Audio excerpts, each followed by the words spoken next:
Right.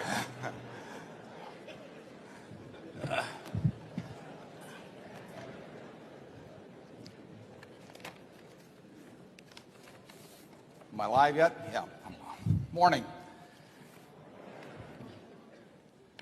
We were a little worried today because we weren't sure from the reservations whether we could handle everybody, but it looks to me like there may be a couple seats left up there. But I think next year we're going to have to find a different spot because it looks to me like we're up about 600 this year from last year, and to be on the safe side, we will seek out a larger spot. Now, there are certain implications to that because, as some of the more experienced of you know, a few years ago we were holding this meeting at the Joslin Museum, which is a temple of culture, and we've now, of course, moved to an old vaudeville theater, and the only place in town that can hold us next year, I think, is the Exarban Coliseum, where they have Keno and racetrack. So we are sliding down the cultural chain just as Charlie predicted years ago. He saw all this coming. Charlie, I have some rather distressing news to report. There are always a few people that vote against everyone on the slate for directors, and there maybe a dozen or so people do that. And then there are others that single shot it, and they pick out people to vote against. And this will come as news to Charlie. I haven't told him yet, but he is the only one among our candidates for directors that received no negative votes this year. Hold it. No need to applaud. I tell you, when you lose out the title of Miss Congeniality to Charlie, you know you're in trouble.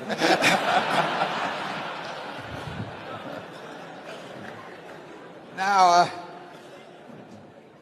I'd like to tell you a little bit how we'll run this. We will have the business meeting in a hurry with the cooperation of all of you, and then we will introduce our managers who are here, and then we will have a Q&A period. We will run that until 12 o'clock, at which point we'll break. And then at 12:15, if the hardcore want to stick around, we will have another hour or so until about 1:15 of questions. So you're free to leave, of course, any time. And I've pointed out in the past that it's much better form if you leave while Charlie is talking rather than when I'm talking. But feel free any time. But if you're panicked and you're worried about being conspicuous by leaving, you will be able to leave at noon. We will have buses out front that will take you to the hotels or the airport or to any place in town in which we have a commercial interest, and we encourage you staying around on that basis. Let's get the business of the meeting out of the way, and then we can get on to more interesting things. My name is Michael Mullen from Omaha. Would you comment on the use of derivatives? I noticed Dell Computer stock was off 2.5 points Friday with the loss in derivatives. The question is about derivatives. We have in this room the author of the best thing you can read on that. There was an article in Fortune about a month ago or so by Carol Loomis on derivatives, and far and away is the best article that's been written. We also have some people in the room that do business in derivatives from Solomon, and it's a very broad subject. As we said last year, I think someone asked what might be the big financial story of the 90s, and we said we obviously don't know, but that if we had to pick a topic, that it could well be derivatives, because they lend themselves to the use of unusual amounts of leverage, and they are sometimes not completely understood by the people involved. And anytime you combine ignorance and borrowed money, you can get some pretty interesting consequences, and particularly when the numbers get big. And you've seen that, of course, recently with the recent Procter & Gamble announcement. Now, I don't know the details of the P&G derivatives, but I understand, at least from press, that what started out as interest rate swaps ended up with P&G writing puts on large quantities of U.S. and I think one other country's bonds. And anytime you go from selling soap to writing puts on bonds, you've made a big jump. And the ability to borrow enormous amounts of money, combined with the chance to get either very rich or very poor very quickly, has historically been a recipe for trouble at some point. And derivatives are not going to go away. They serve useful purposes and all of that, but I'm just saying that it has that potential. And we've seen a little bit of that. I can't think of anything that we've done that would... Do you think of anything we do that approaches derivatives, Shirley? Directly? No. No. I may have to cut him off if he talks too long.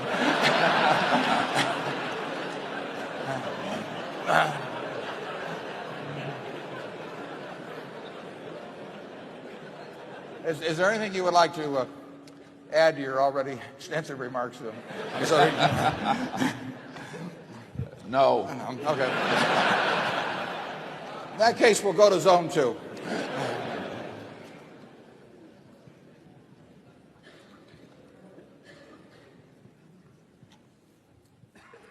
My name is Hugh Stevenson. I'm a shareholder from Atlanta. My question involves the company's investment in the stock of Cap Cities.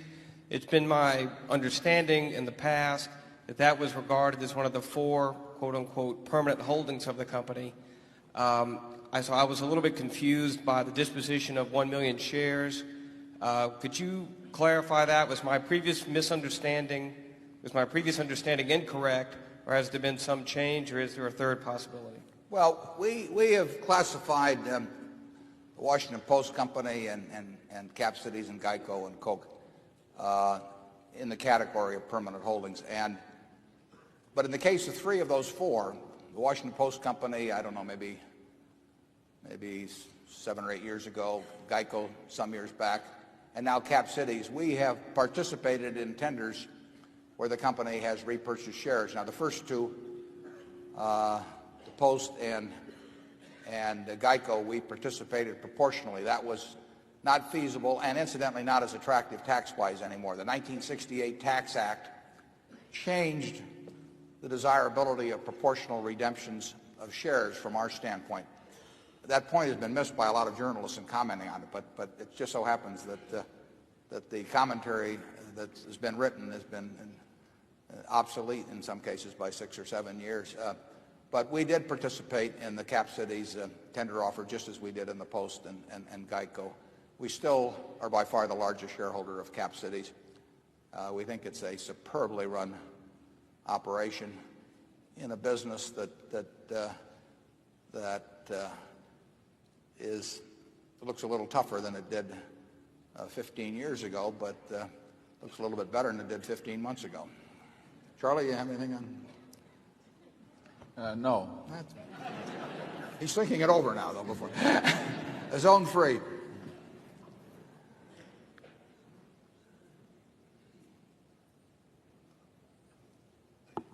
Good morning. My name's Howard Bascom. I'm from Kansas City, and I've got a theoretical value question for you. If you were to buy a business and you bought it at its intrinsic value, what's the minimum after-tax free cash flow yield you'd need to get? Well, your question is if we were buying all of a business and we were buying it at what we thought was intrinsic value, what was the minimum? Correct. Present earning power, or what the minimum discount rate of future streams? No, what's the minimum current after-tax free cash flow yield you'd need to get? We could conceivably buy a business. I don't think we would be likely to, but we could conceivably buy a business that had no current after-tax cash flow, but we would have to think it had a tremendous future. But we would not find, obviously, the current figures, particularly in the kind of businesses we buy, tend to be representative, we think, of what's going to happen in the future. But that would not necessarily have to be the case. You can argue, for example, in buying stock at a time when it was losing significant money. We didn't expect it to continue to lose significant money, but if we think if we think the present value of the future earning power is attractive enough compared to the purchase price, we would not be overwhelmed by what the first year's figure would be. Charlie, you want to add to that? Yeah, well, we don't care what we report in the first year or two of after buying anything.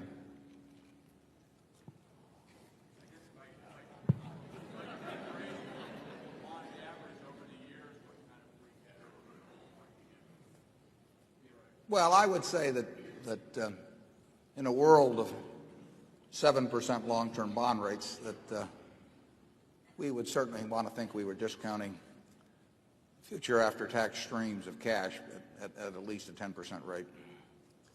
But that will depend on the certainty we feel about the business. The more certain that we feel about a business, the closer we're willing to play it. We have to feel pretty certain about any business before we're even interested at all. But there's still degrees of certainty. And if we thought we were getting a stream of cash over the next 30 years that we felt extremely certain about, we would use a discount rate that would be somewhat less than if it was one where we thought we might get some surprises in 5 or 10 years. The possibility existed. Charlie? Nothing to add. Okay. Zone 4. Morris Spence from Omaha, Nebraska. You've made comments on several occasions about the intrinsic business value of the insurance operations. And in this year's report, you state that the insurance business possesses an intrinsic value that exceeds book value by a large amount, larger, in fact, than is the case at any other Berkshire business. I was wondering if you would explain in greater detail why you believe that to be true. Well, it's very hard to quantify, as we've said many times in the report, but I think that it's clear that even taking fairly pessimistic assumptions, that the excess of intrinsic value over carrying value is higher by some margin for the insurance business. And I think that the table in the report that shows you what our cost of float has been over the years and also what the trend of float has been over the years would, unless you thought that table had no validity for the future, I think that table would tend to point you in the direction of saying the insurance business does have a very significant excess of intrinsic value over carrying value. Very hard number to put something on, and you don't want to extrapolate that table out, but I think that table shows that we started with maybe 20 million of float and that we're up to something close to 3 billion of float, and that float has come to us at a cost that's extremely attractive on average over the years. And just to pick an example, last year when we actually had an underwriting profit, the value of that float was something over $200 million. And that figure was a lot bigger than it was 10 years ago or 20 years ago. So that is a stream. Last year was unusually favorable, but that's a very significant stream of earnings, and it's one we feel we have reasonably good prospects in. So we feel very good about the insurance business. Okay, Zone 5.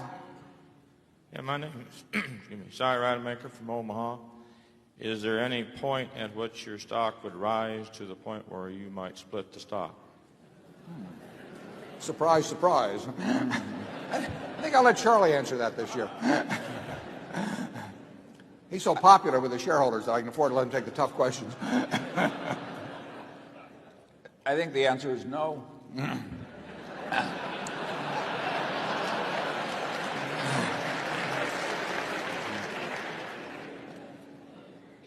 I think the idea of carving ownerships in an enterprise into little tiny $20 pieces is almost insane.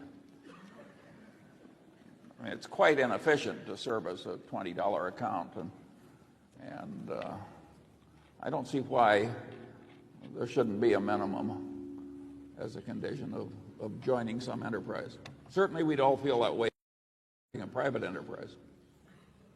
Yeah, we would not carve it up in $20 units.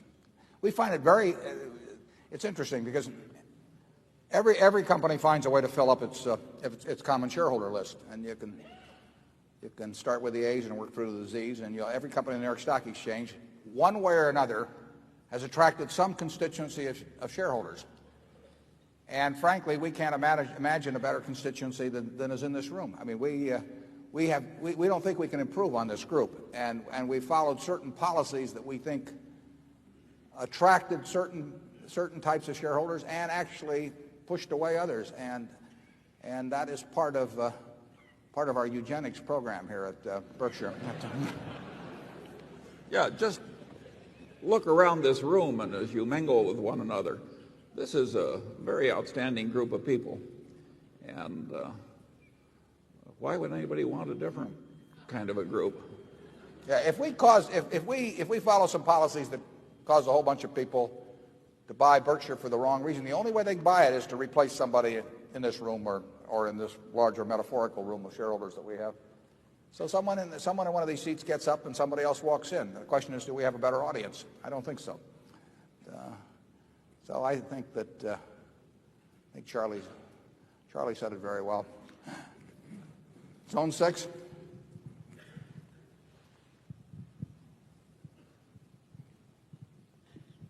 Mr. Buffett, my name is Rob Naw. I'm from Omaha, Nebraska. My question is, given the recent announcement of Midwest Express and their nonstop jet service between the East and West Coasts, will this cut down on your use of the indefensible? And will you use more commercial air travel? This is a question planted by Charlie.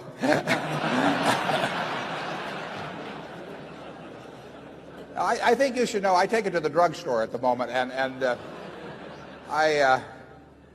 it's just a question when I start sleeping in it at the hangar. Nothing will cut back on the indefensible. It's being painted right now, but I told him to make it last a long time. Charlie, though, was pointing out the merits of other kinds of transportation last night at the meeting of our managers. He might want to repeat those here. Well, I just pointed out that the back of the plane arrived at the same time as the front of the plane, invariably. He's even more of an authority on buses, incidentally, if anybody has Zone 7. Mr. Buffett, my name's Alan Maxwell from Omaha. I've got two questions. What is your next goal in life now that you're the richest man in the country? That's easy. It's to be the oldest man in the country.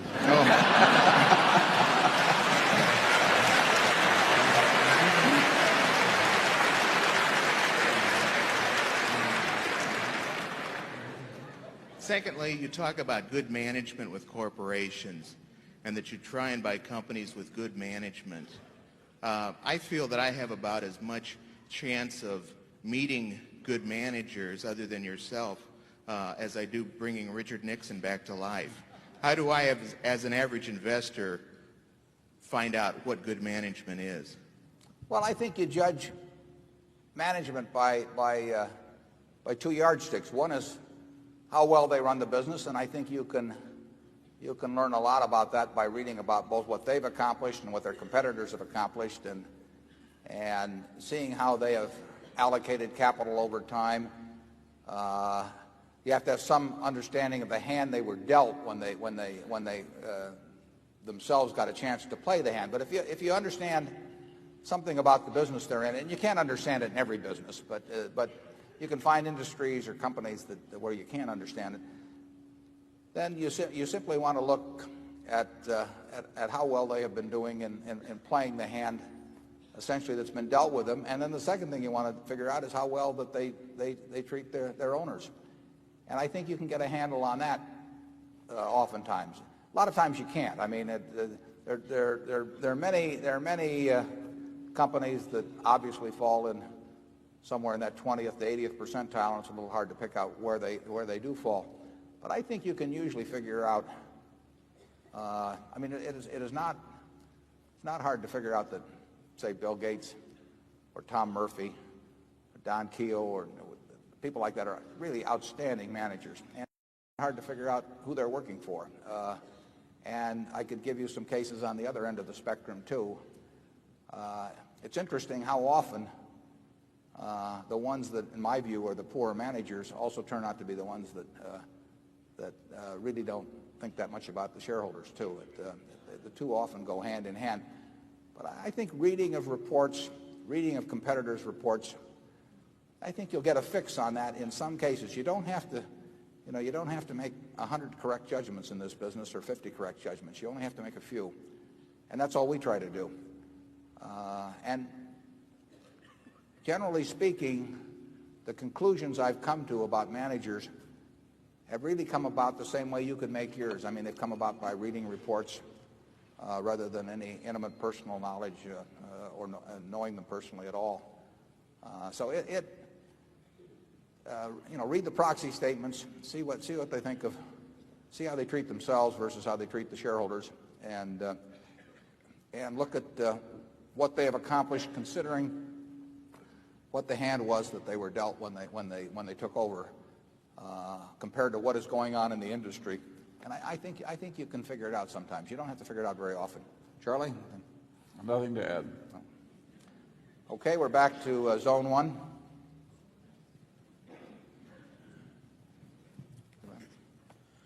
Hi there. My name is Lee. I'm from Palo Alto, California. In meeting Ajit Jain, I've been very impressed over the years. I think I even met his parents once. They came from India. Please comment on your deepest impressions of his personality and managerial skills, and also how you go about exactly keeping somebody with such fine skills within the fold. He might go to Walt Disney someday and pull down $200 million. Well, if he gets offered $200 million, we may not compete too vigorously at that level. We basically try to run a business so that Charlie and I have two jobs. We have to identify and keep good managers interested after we figured out who they are, and that often is a little different here because I would say a majority of our managers are financially independent, so that they don't go to work because they are worried about putting kids through school or putting food on the table. So they have to have some reason to go to work aside from that. They have to be treated fairly in terms of compensation, but they also have to figure it is better than playing golf every day or whatever it may be. And so that's one of the jobs we have, and we basically attack that the same way. We look at what they do the same way we look at what we do. We've got a wonderful group of shareholders. Before I ran this, I had a partnership. I had a great group of partners, and essentially I like to be left alone to do what I did. I like to be judged on the scorecard at the end of the year rather than on every stroke, and not second-guessed in a way that was inappropriate. I like to have people who understood the environment in which I was operating. And so the important thing we do with managers generally is to find the 400 hitters and then not tell them how to swing, as I put in the report. Second thing we do is allocate capital. And aside from that, we play bridge. It's pretty much what happens at Berkshire. So with any of the managers you might name here, we try to make it interesting and fun for them to run their business. We try to have a compensation arrangement that's appropriate for the kind of business they're in. We have no company-wide compensation plan. We wouldn't dream of having some compensation expert or consultant come in and screw it up. We try to. Some businesses require a lot of capital that we're in. Some require no capital. Some are easy businesses where good profit margins are a cinch to come by, but we're really paying for the extra beyond that. Some are very tough businesses to make money in, and it would be crazy to have some huge framework that we tried to place everybody in that where one size would fit all. People generally are compensated relating in some manner that relates to how their business does, as opposed to, there's no reason to pay anybody based on how Berkshire does, because no one has responsibility for Berkshire except for Charlie and me. And we try to make them responsible for their own units, compensated based on how those units do. We try to understand the businesses they're in, so we know what the difference between a good performance and a bad performance. And that's how we work with people. We've had terrific luck over the years in retaining the managers that we wanted to retain, and it's I think largely it's because, particularly if they sell us a business that to a great extent the next day they're running it just as they were the day before, and they're having as much fun running their business as I have running Berkshire. Charlie? Well, I've got nothing to add, but I think it's that concept of treating the other fellow the way you'd like to be treated if the roles were reversed. It's so simple when you stop to think about it, but it's a rare evening when Ajit and Warren aren't talking once on the phone. It's more than a business relationship. At least it seems that way to me. Yeah, well, it is. Stay that way, too. And by the way, we like our relationships to be more than a business relationship. Charlie and I are very far. We basically, it's a luxury, but it's a luxury that we should try to nurture. We get to work with people we like, and it makes life a lot simpler. It probably helps on that goal of being the oldest living American, too. Yeah, and we tend to like people we admire. Yeah, who do we like that we don't admire, Charlie? Start naming names. Do these people have names? Zone 2.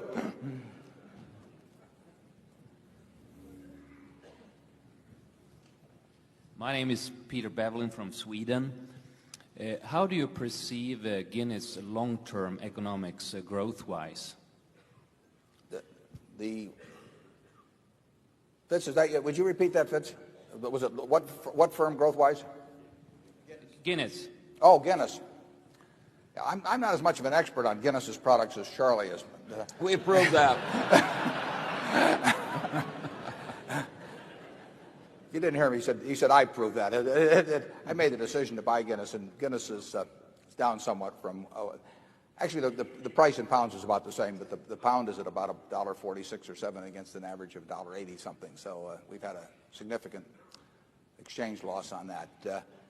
The Guinness is, despite the name, the main product, of course, is Scotch, and that's where most of the money is made. Oh, they make good money in brewing, but distilling is the main business. And the usage of Scotch, particularly in this country, the trends have not been strong at all. But that was true when we bought it too. There's some countries around the world where it's grown, and there's certain countries where it's a huge prestige item. I mean, in certain parts of the Far East, the more you pay for Scotch, the better you think people think of you. Which I don't understand completely, but I hope it continues. But the worldwide Scotch consumption has not been anything to write home about. Guinness makes a lot of money in the business, but I don't see anything in published history that would lead you to believe that the growth prospects in terms of physical volume are high for Scotch. The Guinness itself, the beer, actually has shown pretty good growth rates in some countries, actually from a very tiny base in the U.S. as well. But they will have to do well in distilling, or that will govern the outcome of the Guinness. I think Guinness is well run, and it's a very important company in that business, but I wouldn't count on a lot of physical growth. Charlie, any consumer insights? No. Zone 3?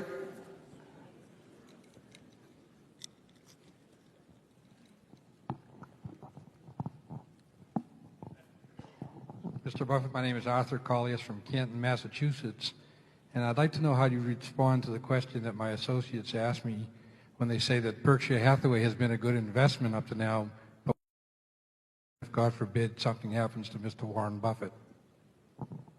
Well, I'm glad you didn't say Charlie Munger. Now, Berkshire will do just fine. We've got a wonderful group of businesses. I've told you the two things I do in life, and in terms of the managers we have, you'd have to come in and really want to mess it up, I would think. And we don't have anybody like that in terms of succession plans at Berkshire. And then there's the question of allocation of capital. And you could do worse than just adding it to some of the positions that we already had. The ownership, if I die tonight, the ownership structure does not change. So you've got the same large block of stock that has every interest in having good successor management as I would. I mean, there would be no greater interest, and it's not a complicated business. I mean, you ought to worry more about, if you own Microsoft, about Bill Gates, I think, or something of the sort. But this place is, we've got a group down here that are running these. You didn't see me out at Borsheim selling any jewelry the other day. I mean, that's somebody else's job. So it's not very complicated. Incidentally, I think I'm in pretty good health. I mean, this stuff will do wonders for you if you'll just try it. Charlie, do you want to add anything? Yeah, I think the prospects of Berkshire would be diminished, obviously diminished, if Warren were to drop off tomorrow morning. But it would still be one hell of a company, and I think it would still do quite well. I used to do legal work when I was young for Charlie Skouras. I heard him once say, my business, which was movie theaters like this one, was off 25% last year, and last year was off 25% from the year before, and that was off 25% from the year before. And then he pounded the table and he'd say, but it's still one hell of a business. It's not a formula we want to test, No.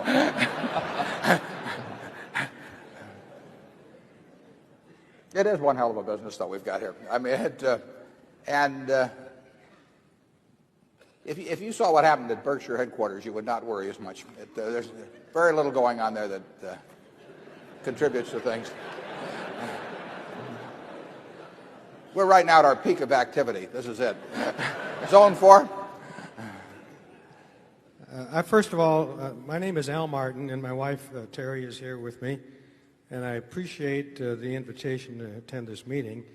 I was a little bit dubious and quite excited at that game Saturday night.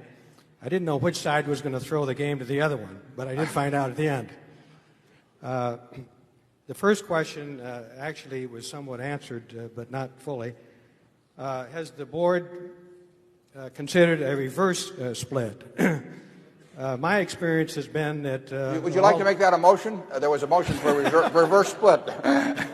I would say a 2-for-1, because if it were 3 or 4-for-1, I might end up with no shares, or fractional shares. But anyway, my experience has been that all of the stocks that have split have gone down in the next 2 or 3 months or the next 2 or 3 years, including one which you are drinking, which is a flat Coke. Also, I have observed Merck over the last several years to be hitting a low, which split 3-for-1. So I think that, the reasons for splitting stocks are to make it affordable. I found that every stock I ever bought was never affordable. I found the reason I bought it was because I couldn't afford not to buy it. So that's a different philosophy. I guess that's somewhat shared indirectly with the board's running of the stock. The second question, which is has to do with... Hope it's as easy as the first question. Well,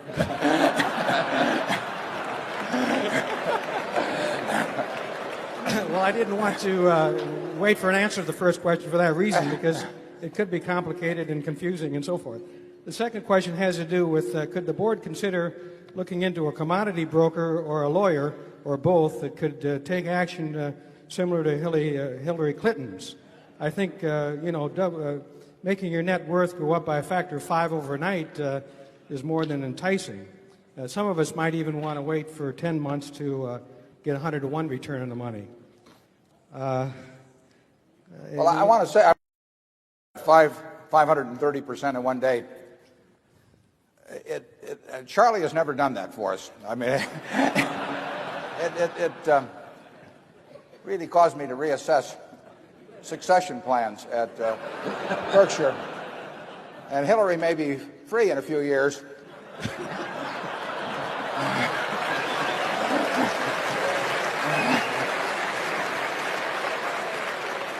I hope you're applauding over her coming to Berkshire, not being free, but I'll leave that up there.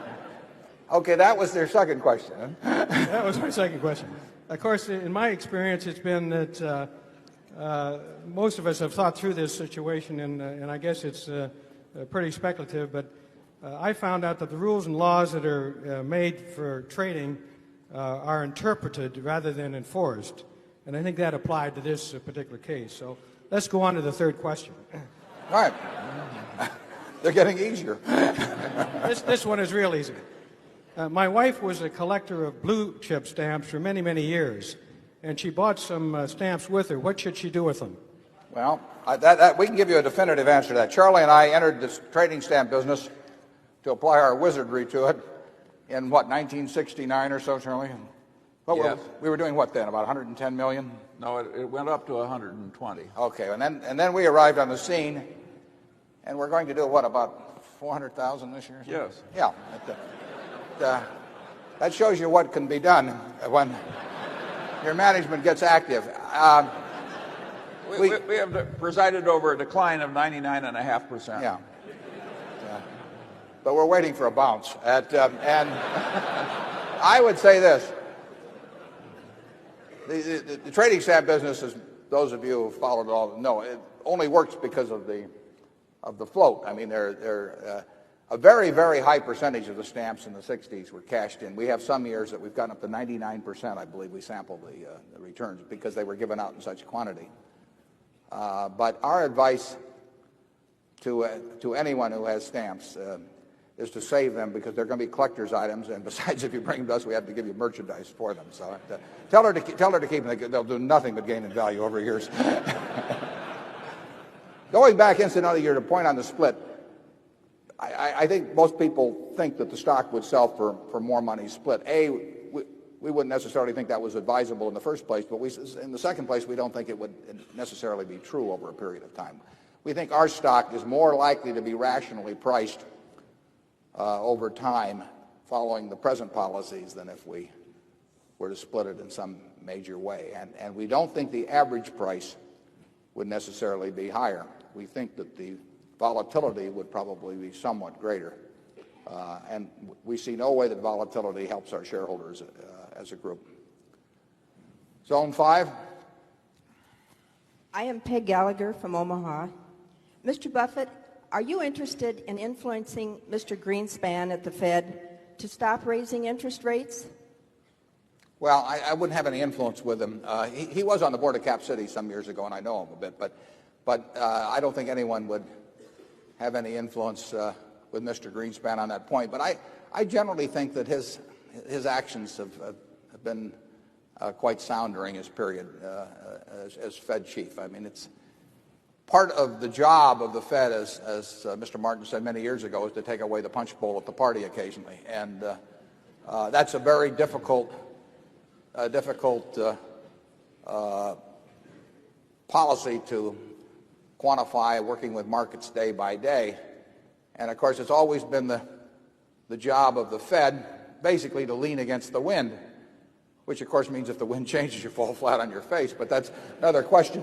But I think what he has done has probably been somewhat appropriate. I think he's probably been surprised a little bit as to what has happened with long-term rates as he's nudged up short-term rates. I think he was hoping that, this is just a guess on my part, that action sort of early in the cycle on the short-term rate front might make people feel more confident about the longer-term rates, and therefore that the yield curve would flatten some. I don't know that. And he may have been a little surprised on that. But it's not an easy job he has, so I would not second guess him myself. Charlie, how do you feel about him? Fine. Greenspan is safe.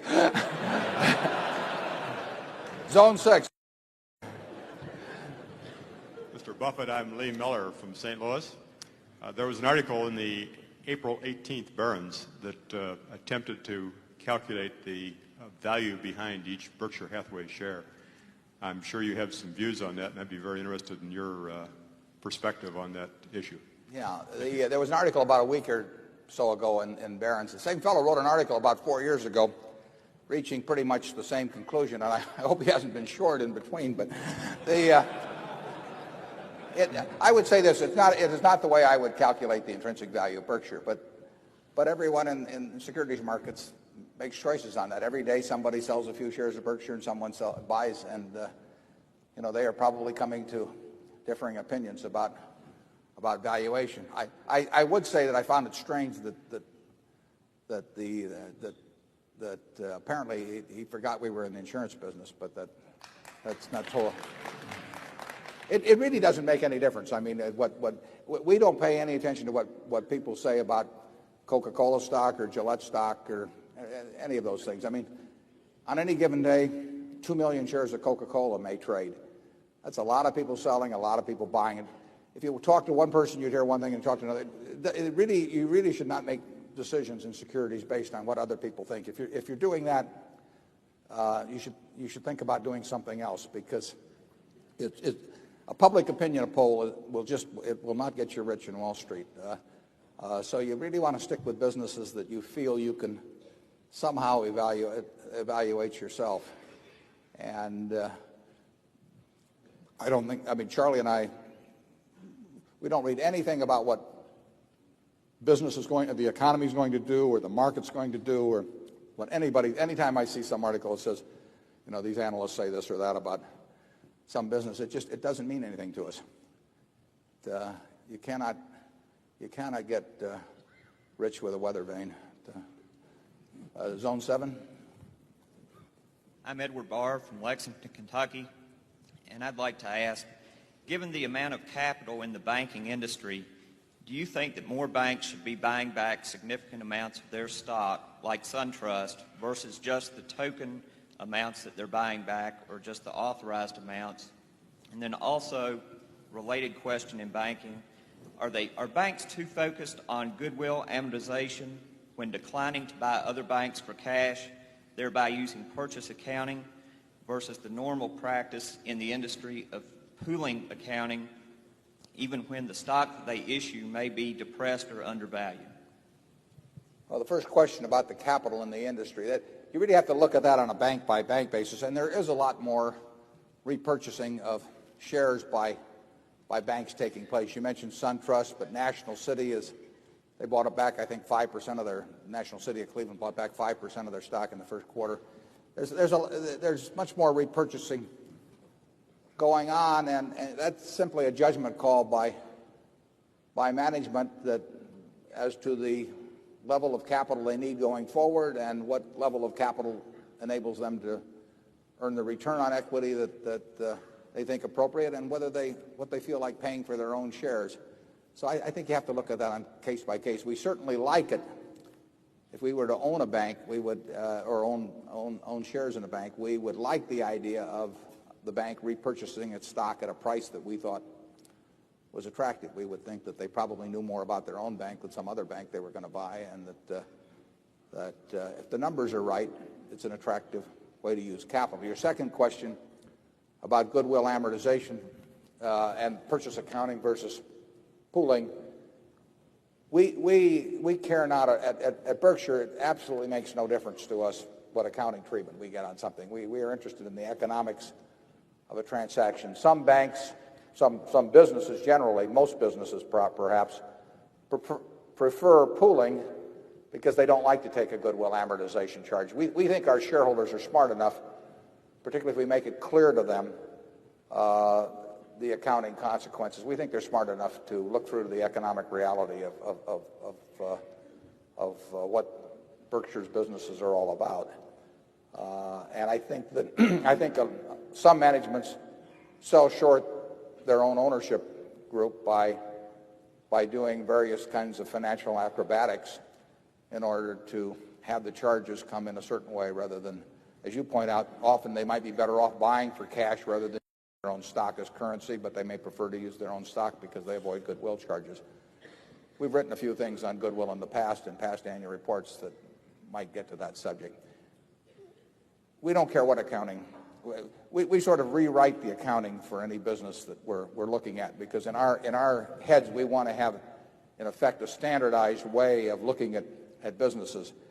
And if one company goes through pooling transactions and another goes through purchase transactions, we're going to recast them in our own minds so that there's comparability.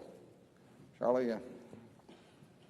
Yeah, the published accounting results are in accordance with standard convention, and they're a place to start economic analysis. The figures are frequently quite silly on a functional basis. I'm not criticizing accounting conventions, except for some. Yeah.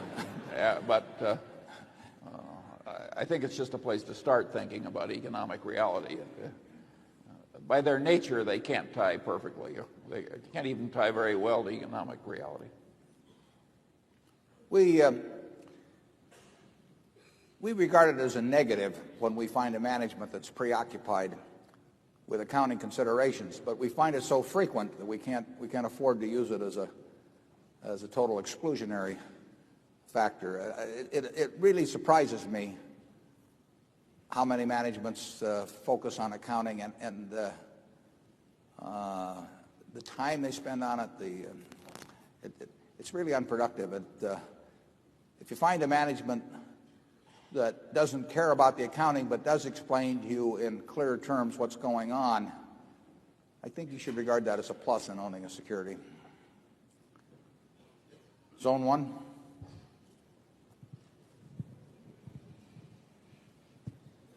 Mr. Buffett, my name is Bill Ackman. I'm from New York City, and my question relates to the appeal of Salomon Brothers as an investment. You talked earlier about leverage and the dangers of leverage. Salomon is a business which is levered 30-1, which has very narrow margins and earns a relatively modest return on equity in light of the amount of leverage that they use. What is the appeal of the business to you?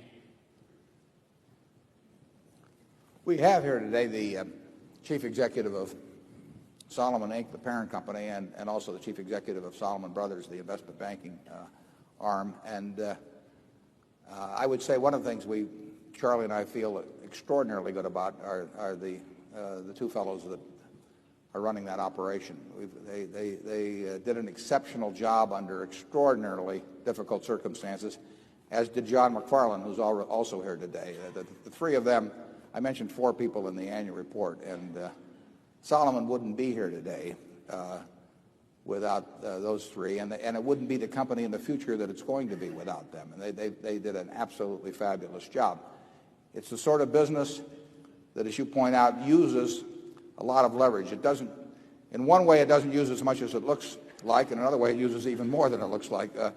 But the test will be, A, whether they control that business in a way that leverage does not prove dangerous, and secondly, what kind of returns on equity they earn while using it. You certainly should expect to earn somewhat higher returns on equity when you are necessarily exposed to a small amount of systemic risk and significant amounts of borrowed money than you would in a business that's an extremely plain vanilla business. But I don't know whether you've met Bob and Derek, but I think you'd feel better about having leverage in their hands than about any other hands you can imagine. Charlie? Why don't we have those 3 gentlemen stand up? Yeah, you ought to give them a hand. They really have done a job for Berkshire in this last year. I'll lead the applause for them. Where are they? There they are.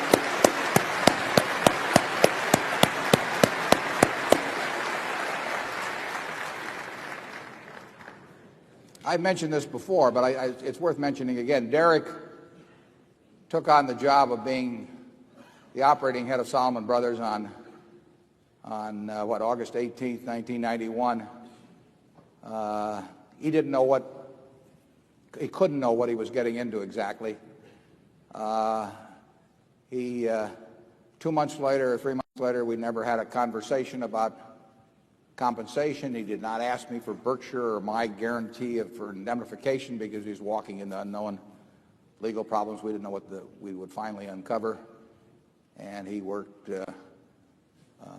incredible hours to keep that place together, which was not easy. Bob Denham, I called, I guess, on the 23rd or so. I called him on a Friday. I got home on a Saturday, the 24th of August. He was living a nice, pleasant, peaceful life in California, and had a first-class law firm, good group of clients. Wife had a good job there, and I told him I was in a mess and there wasn't any second choice. And 3 days later, he was back in New York and living in a small apartment in Battery City and handling the general counsel's job at Solomon. They found John McFarland on that Sunday on the 18th. I think he was running in a triathlon or something. Not a practice that Charlie and I follow, but and he was yanked from that and came down. And I think John lives over in New Jersey, but he holed up in the downtown athletic club, and it was his job to keep funding what was then a $150 billion balance sheet during a period when people right and left were canceling us, not because we weren't a good credit, but because they just didn't want to have anything to do with us for a while. And the World Bank and the State of Texas Pension Fund and CalPERS, all these people were shutting off funding at a time, and funding in a business, as the gentleman just indicated, is the lifeblood of an enterprise like Solomon. And so those three deserve an enormous hand, by the Solomon shareholders, but by this group in turn, because we have an important investment in. So I thank them publicly.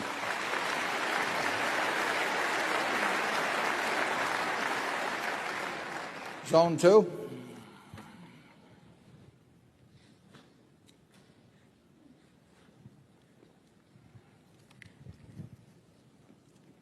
I'm Kelly Ranson from San Antonio, Texas, and I wondered if you could comment on the mutual savings and loan. There was just a footnote that the deposits had been assumed by a federal savings bank. And also, what about the annual report for Wesco Financial that I know it used to be in the annual report for Berkshire? Just wondered if you could comment on that, please. The question is about our 80% owned subsidiary, Wesco Financial, sold its ownership in Mutual Savings and Loan of Pasadena last year, and I'll let Charlie comment on that. And then the second question is about the Wesco report, which is available to any Berkshire shareholder simply by writing Wesco. But we found that stapling problems and other things made it a little difficult to keep adding that every year to the report. So now we make it available to anyone who would in Berkshire who would like to have it. But Charlie, you want to comment on the sale of Mutual? Yes, the savings and loan business became very much more heavily regulated after the huge nationwide collection of scandal and insolvency and so on. And meanwhile, we had a very small savings and loan association, and the combination of the new regulation and the fact that it was a very small part of our operation made us decide that we were better off without it. That does happen from time to time in Berkshire. We do exit once in a while. And by the way, we would reserve the right to change our mind. I always liked Lord Keynes when he said that he got new facts or new insights, well, he changed his mind, and then he'd say, "What do you do?" So we changed our mind. They asked our directors at Mutual to start going to school on Saturday, didn't they, Charlie, or something? I think that helped change our mind about Mutual. Yeah, there's a time to vote with your feet.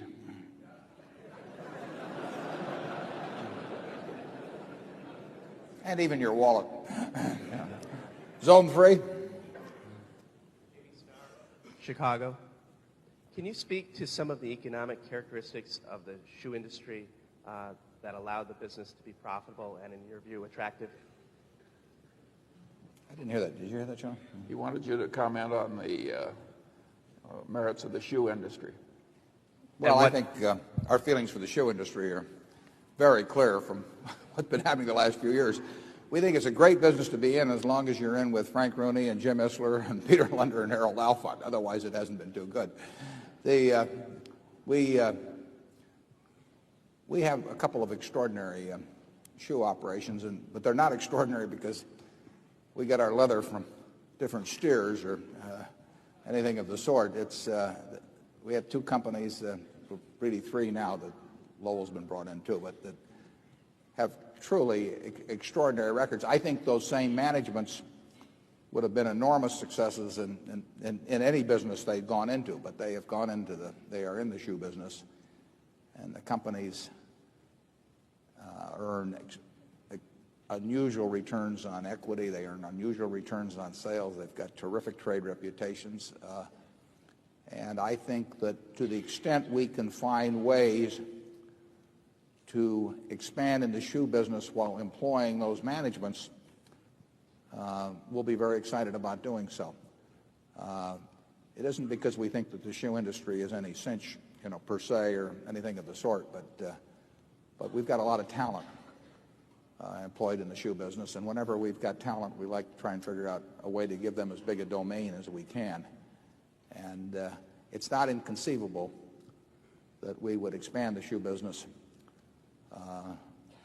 perhaps even significantly over time. My name is Stuart Hartman from Sioux City. After the brevity of the last question from Section 4, I'll try to be extremely brief. Given the scrutiny that the tobacco business is going under right now, number one, what do you see as the business prospects for those huge cash cows, and at any point would that be attractive to you given their liability? Questions about the future of the tobacco business? I probably know more about that than you do because it's fraught with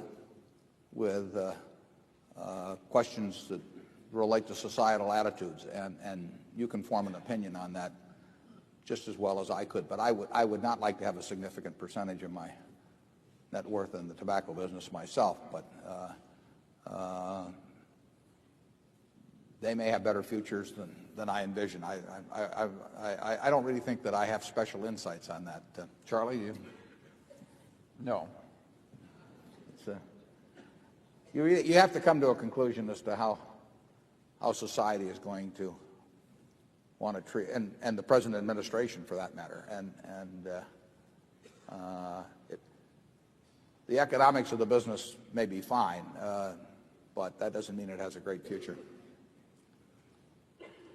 Zone 5. I'm Harriet Morton from Seattle, Washington. I'm wondering, when you are considering an acquisition, how you look at the usefulness of the product. In looking at any business? Yes. Yeah. Well, obviously, we look at what the market says is the utility, and the market has voted very heavily for Dexter shoe, just to be an example.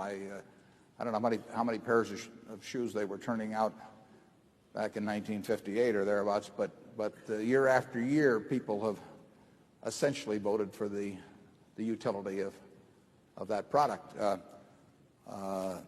There are 750 million or so 8-ounce servings of one product or another from the Coca-Cola company consumed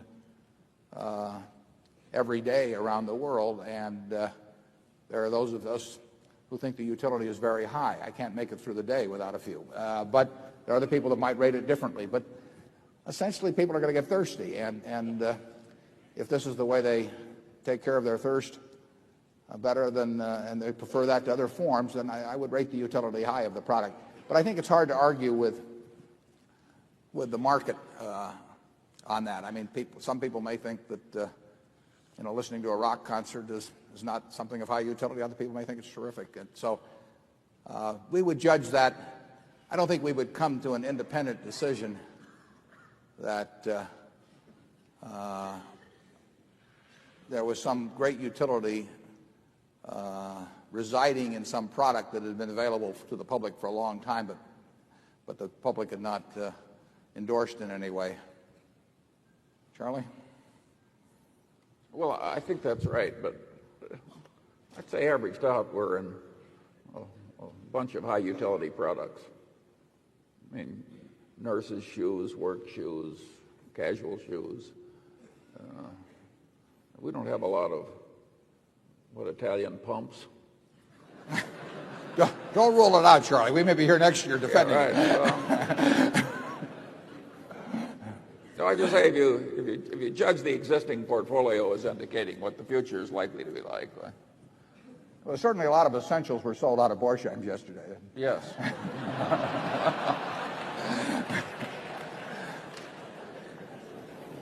I hear my family clapping. Zone 6. We have no question up here. Okay, Zone 7.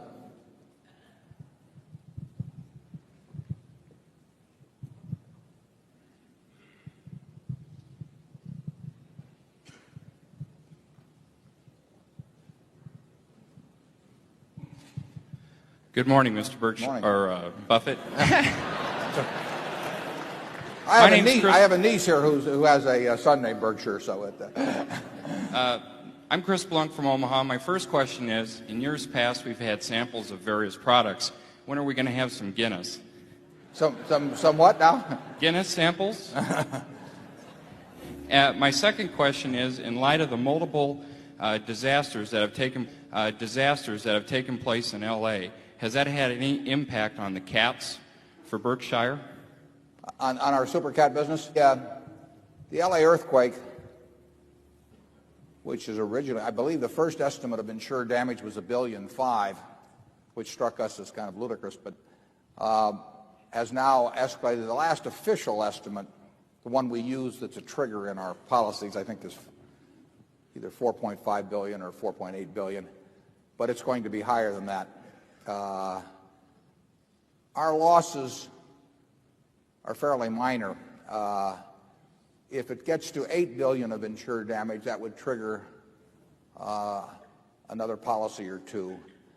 But I would say that the LA quake, which did considerably more damage, I think, than people would have anticipated from a 6.7 for various reasons having to do with how quakes operate.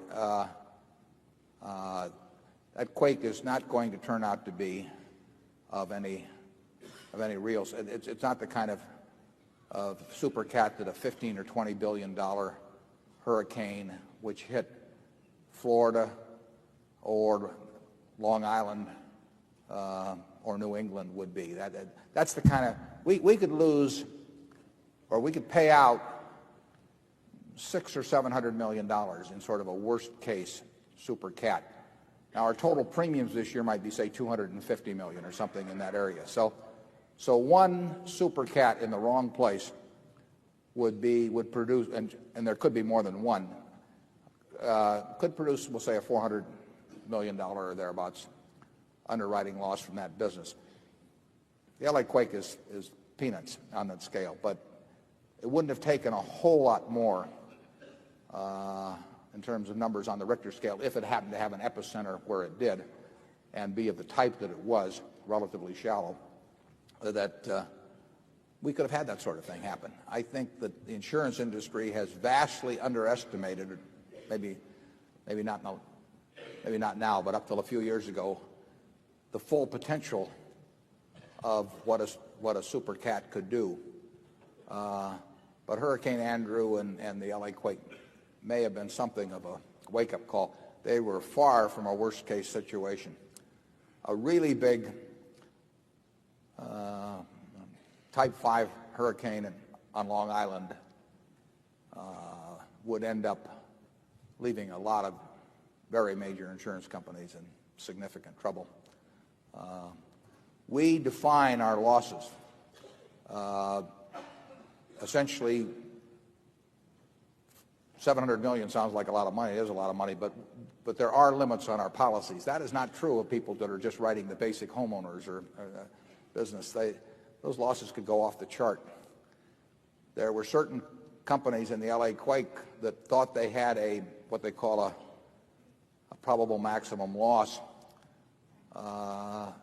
for California quakes, and the LA quake, which was far from the worst case you can imagine, turned out to far exceed those probable maximum losses. So I think the industry has had and may still have its head in the sand a little bit in terms of what can happen, either in terms of a quake in California or more probably in terms of a hurricane along the East Coast.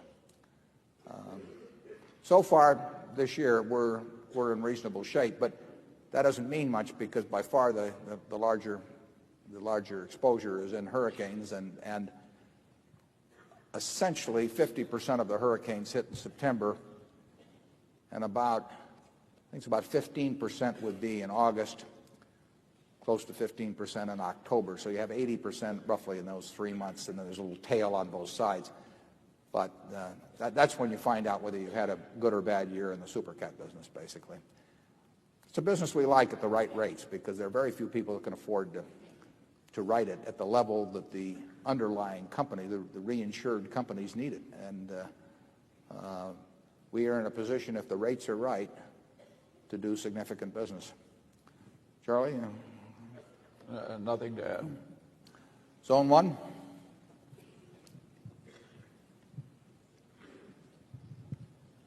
Clayton Riley from Jacksonville, Florida. This is a little different than all the other questions, but what were the 3 best books you read last year outside of the investment field? Even one will do. I'll give you. I'll tout a book first that I read, but that isn't available yet. But it will be in September. The woman who wrote it, I believe, is in the audience, and it's Ben Graham's biography, which will be available in September by Janet Lowe, and I've read it, and I think those of you who are interested in investments for sure will enjoy it. She's done a good job of capturing Ben. One of the books I enjoyed a lot was written also by a shareholder who's not here because he's being sworn in, I believe today or tomorrow, maybe tomorrow, as head of the Voice of America, and that's Jeff Cowan's book,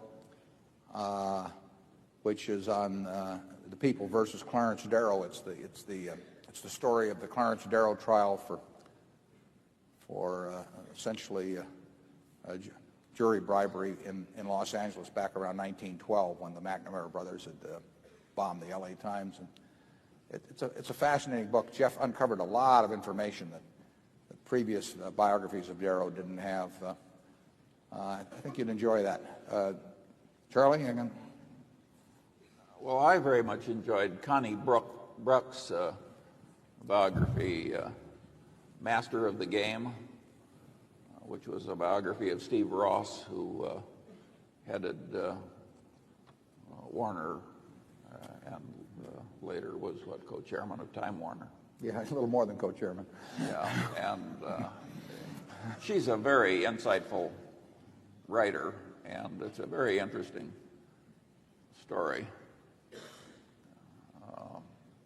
I am rereading a book I really like, which is Van Dorn's biography of Benjamin Franklin, which came out in 1952. And I'd almost forgotten how good a book it was. And that's available in paperback everywhere. And we've never had anybody quite like Franklin in this country. Never again. He believed in compound interest, too, incidentally, as you may remember. We set up those 2 little funds, one in Philadelphia and one in Boston. Right. Yeah, to demonstrate the advantages of compound interest. I think that's the part Charlie's rereading. Zone 2?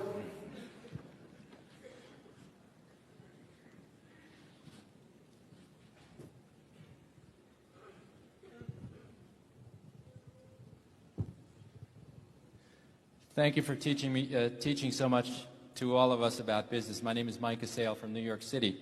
You mentioned earlier that Berkshire's shoe business was great, but that other shoe businesses were not so good.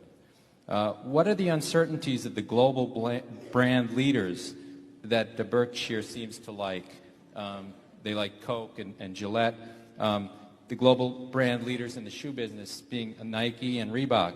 What are their uncertainties in terms of long-term competitive advantage, business economics, consumer behavior, and the other risk factors that you mentioned in the annual report this year? Thank you. So you're really asking about the future prospects of Nike and Reebok? Yeah, I don't know that much about those businesses. We do have one person in this audience at least who owns a lot of Reebok, but I'm not expressing a negative view in any way on that. I don't understand I don't understand their competitive position and the likelihood of permanence of their competitive position over a 10 or 20-year period, as well as I think I understand the position of Brown and Dexter. That doesn't mean I think that it's inferior. It doesn't mean that I think that we've got better businesses or anything. I think we've got very good businesses, but I haven't done the work, and I'm not sure if I did the work I would understand them. I think they are harder to understand, frankly, and to develop a fix on than our kinds. But they may be easier for other people who just have a better insight into that kind of business. Some businesses are a lot easier to understand than others. And Charlie and I don't like difficult problems. I mean, if something is hard to figure, we'd rather multiply by 3 than by pi. I mean, it's just easier for us. Charlie, Well, that is such an obvious point, and yet so many people think if they just hire somebody with the appropriate labels, they can do something very difficult. That is one of the most dangerous ideas a human being can have. All kinds of things just intrinsically create problems. The other day I was dealing with a problem, and I said, this thing, it's a new building. And I said, this thing has 3 things I've learned to fear: an architect, a contractor, and a hill. And if you go at life like that, I think you at least make fewer mistakes than people who think they can do anything by just hiring somebody with a label. Excuse me, go ahead. You don't have to hire out your thinking if you keep it simple. You don't have to do, we've said this before, but you don't have to do exceptional things to get exceptional results. And some people think that if you jump over a 7-foot bar, that the ribbon they pin on you is going to be worth more money than if you step over a 1-foot bar. And it just isn't true in the investment world at all. So you can do very ordinary things. I mean, what is complicated about this? But, we're $3 billion pre-tax better off than we were a few years ago because of it. There's nothing that I know about that product or its distribution system, its finances, or anything that really hundreds of thousands or millions of people aren't capable of, that they don't already know. They just don't do anything about it. And similarly, if you get into some complicated business, you can get a report that's 1,000 pages thick, and you got PhDs working on it, but it doesn't mean anything. What you've got is a report, but you won't understand that business, what it's going to look like in 10 or 15 years. The big thing to do is avoid being wrong. There's some things that are so intrinsically dangerous. Another of my heroes is Mark Twain, who looked at the promoters of his day, and he said, a mine is a hole in the ground owned by a liar. And that's the way I've come to look at projections. I mean, basically, I can remember Warren and I were offered $2 million worth of projections once in the course of buying a business, and the book was this thick. And for nothing. And we were given it for nothing, and we wouldn't open it. We'd almost pay $2 million not to look at it. I mean, it's ridiculous. I do not understand why any buyer of a business looks at a bunch of projections put together by a seller or his agent. Or his agent. I mean, you can almost say that it's naive to think that that has any utility whatsoever. We just are not interested. If we don't have some idea ourselves of what we think the future is, to sit there and listen to some other guy who's trying to sell us the business or get a commission on it, tell us what the future is going to be, like I say, it's very naive. Yeah, and 5 years out. Yeah. We had a line in the report one time, don't ask the barber whether you need a haircut. And it's quite applicable to projections by sellers of businesses. Zone 3. Mr. Buffett, Greg Ulrich from Washington, D.C. In the last year, United Airlines and Northwest have resolved some of their financial problems by moving ownership over to the employees. With U.S. Air's current positions, problems, what do you see as occurring with U.S. Air, and do you see any movement toward employee ownership, and how will that affect Berkshire's interest in the company? Well, U.S. Air has a cost structure which is non-viable in today's airline business. Now, that in an important way involves its labor costs, but it involves other things too. But it certainly involves its labor costs, and they've stated this publicly, and I think, and they are talking with their unions about it, and they're talking with other people about other parts of their cost structure. And I think you'll just see that what unfolds in the next relatively few months, because there isn't any question that the cost structure is out of line. I think the cost structure could be brought into line, but whether it will be brought into line or not is another question. And looking backwards, the answer is not to get into businesses that need to solve problems like that. But that was a mistake I made, and I think in Seth Schofield, you've got a manager who understands that business extremely well, who probably is in my view anyway, is as well regarded and trusted by people who are going to have to make changes as anyone could be in that position. But that may not be enough. I mean, there's enormous tensions when you need to take hundreds and hundreds of millions of dollars out of the cost structure of any business, and when you need cooperative action by various groups, each one of which feels that maybe they're having to give a little more than some other group, and understandably feels that way. That is an enormously tough negotiating job. I think Seth is as well equipped for that as anyone, but I would not want to. I cannot predict the outcome. Charlie? Yeah. Well, if I were a union leader, I would give Seth whatever he wants, because he's not the kind of a fellow who would ask for more than he needs. And it's perfectly obvious that's the correct decision on the labor side, but whether the obvious will be done or not is in the lap of the gods.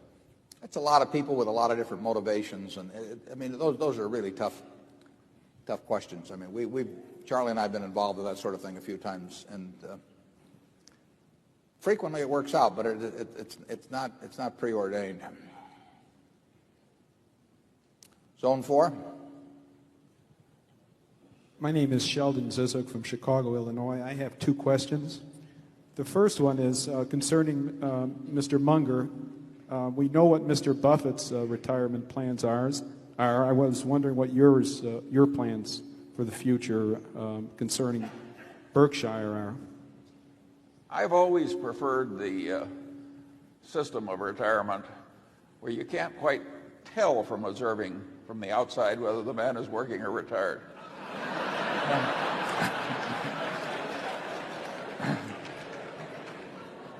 He does it well, too.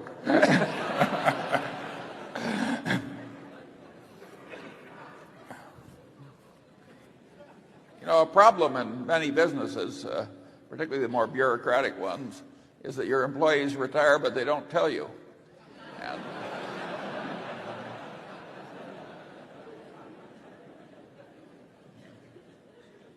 I think I can speak for Charlie on this. So Charlie and I are not in any hurry to retire. He's trying to outlast me, actually.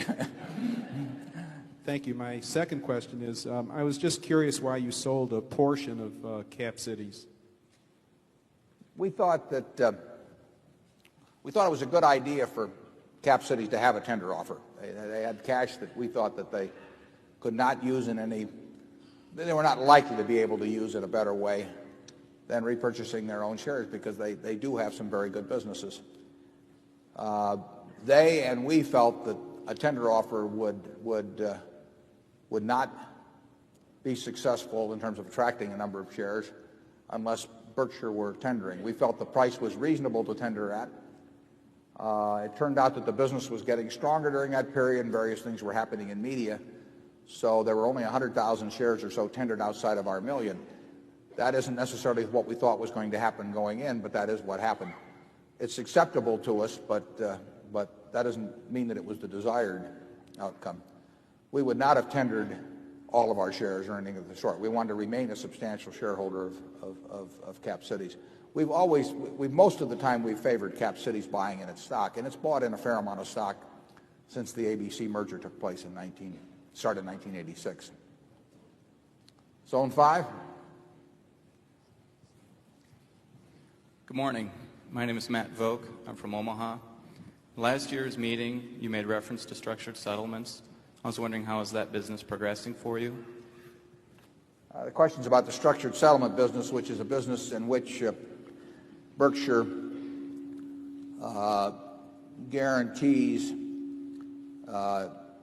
in effect, an annuity to some claimant of another, usually of another insurance company who has suffered an injury and instead of getting a lump sum now wants to get a stream of payments over many years in the future, sometimes going out 75 years.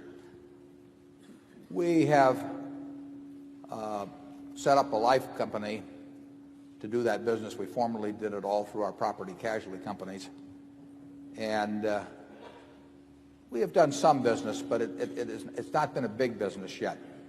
And it may never be a big business. It's a perfectly satisfactory business, but it's not an important item at present in the analysis of Berkshire's value. Are you having a problem with sound out there on this or not? Just no? Zone 6. My name is David Samra. I'm from San Francisco, California. In your annual report, I noticed you mentioned Wrigley as being a company that has worldwide dominance, somewhat like Coca-Cola and Gillette, and was curious to know if you had looked at the company in any detail, and if so, whether or not, if you decided not to invest, what were the reasons why? Well, we wouldn't want to comment on a company like that because we might or might not be buying it, we might or might not be selling it, and we might or might not buy or sell it in the future. And since it falls under that narrow definition of things that we don't talk about, it's a good illustration of a company that has a high market share worldwide. But you can understand the Wrigley company just as well as I can. I have no insights into the Wrigley company that you wouldn't have, and I wouldn't want to go beyond that in giving you our evaluation of the company. Hate to disappoint you on those, but on specific securities, we are not too forthcoming sometimes. Charlie? I'm good at not being forthcoming.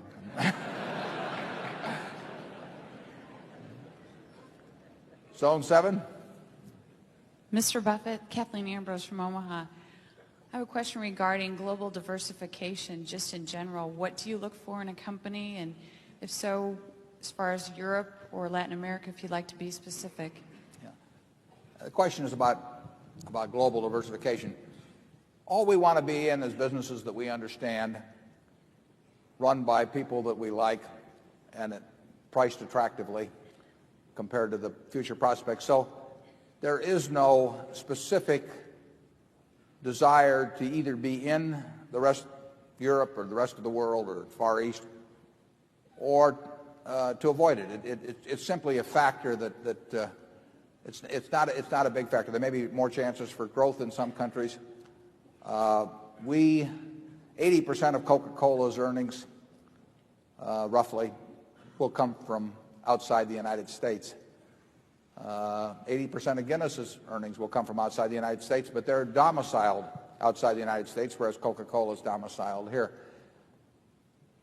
Certainly, in many cases, there are markets outside the United States that have way better prospects for growth than the U.S. market would have, but they probably have some other risks to them that this market may not have.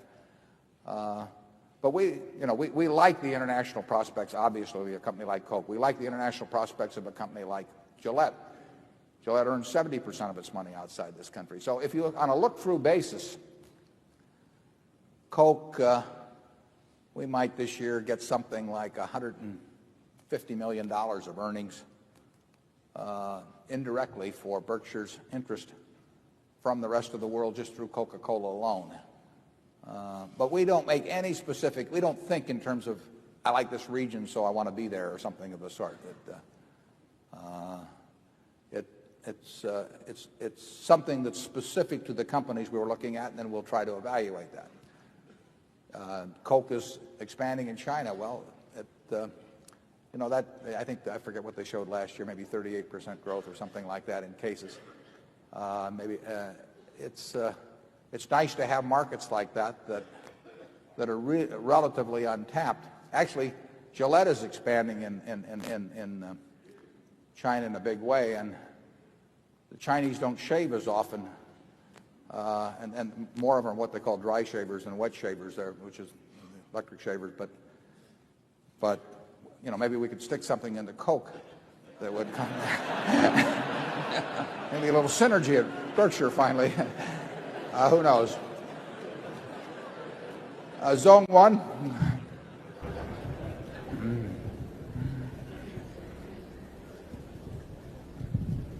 Good morning. I'm Marshall Patton from Bandera, Texas. And back to the insurance losses, what is the comparison between natural disasters and such as the earthquake and so on and the LA riots? Well, I'm not sure what the connection. They obviously can both lead to super cats that we insure against, because if there is enough insured damage, it's likely to trigger payment under some of our policies. It would take some really big riot damage to get to our levels, because normally we don't kick in now until an event gets up to at least $5 billion or so of insured damage under a very large majority of our policies.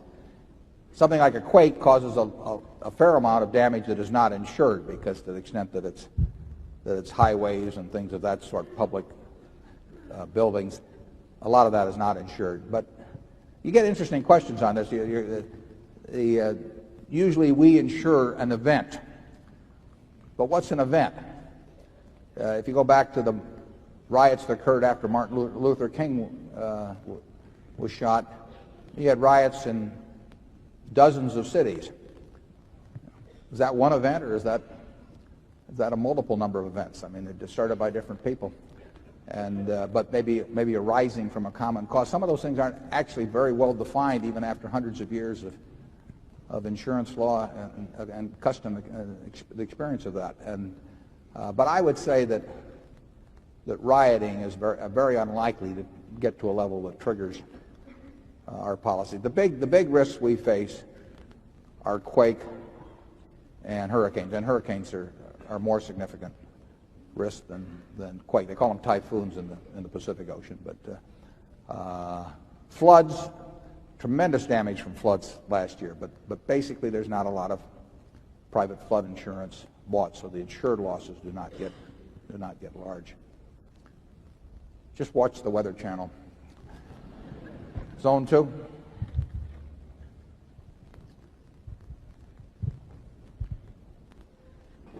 Diane West from Corona Del Mar, California. I know, Mr. Buffett, that you've said that you don't read what other people say about the market or the economy, But do either you or Charlie have an opinion about how you think things are going to go? Are you bullish or bearish? You may have trouble believing this, but Charlie and I never have an opinion about the market because it wouldn't be any good, and it might interfere with the opinions we have that are good. If we're right about a business, if we think a business is attractive, it would be very foolish for us to not take action on that because we thought something about what the market was going to do or anything of that sort, because we just don't know. And to give up something that you do know and that is profitable for something that you don't know and won't know because of that, it just doesn't make any sense to us, and it doesn't really make any difference to us. I mean, I bought my first stock, I think, in probably April of 1942 when I was 11. And since then, I mean, actually World War II didn't look so good at that time. I mean, the prospects, they really didn't. I mean, we were not doing well in the Pacific, and I'm not sure I calculated that into my purchase of my 3 shares. But I mean, just think of all the things that have happened since then, atomic weapons and major wars and presidents resigning and all kinds of things, massive inflation at certain times. To give up what you're doing well because of guesses about what's going to happen in some macro way just doesn't make any sense to us. The best thing that can happen from Berkshire's standpoint, we don't wish this on anybody, but over time, is to have markets that go down a tremendous amount. I mean, we are going to be buyers of things over time. If you're going to be buyers of groceries over time, you like grocery prices to go down. If you're going to be buying cars over time, you like car prices to go down. We buy businesses. We buy pieces of businesses, stocks. And we're going to be much better off if we can buy those things at an attractive price than if we can't. So we don't have any fear at all. I mean, what we fear is an irrational bull market that's sustained for some long period of time. You as shareholders of Berkshire, unless you own your shares on borrowed money or are going to sell them in a very short period of time, are better off if stocks get cheaper, because it means that we can be doing more intelligent things on your behalf than would be the case otherwise. But we have no idea what and we wouldn't care what anybody thought about it. I mean, most of all ourselves. I mean, Charlie, do you have any? No, I think if you're agnostic about those macro factors and therefore devote all your time to thinking about the individual businesses and the individual opportunities, it's a way more efficient way to behave, at least with our particular talents and lacks thereof. If you're right about the businesses, you'll end up doing fine. We don't know, and we don't think about when something will happen. We think about what will happen. It's not so difficult to figure out what will happen. It's impossible in our view to figure out when it will happen. So we focus on what will happen. This company in 1890 or thereabouts, the whole company sold for $2,000. It's got a market value now of about 50-odd billion. Somebody could have said to the fellow who was buying this in 1890, you're going to have a couple of great world wars, and you'll have the panic of 1907. All these things will happen. And wouldn't it be a better idea to wait?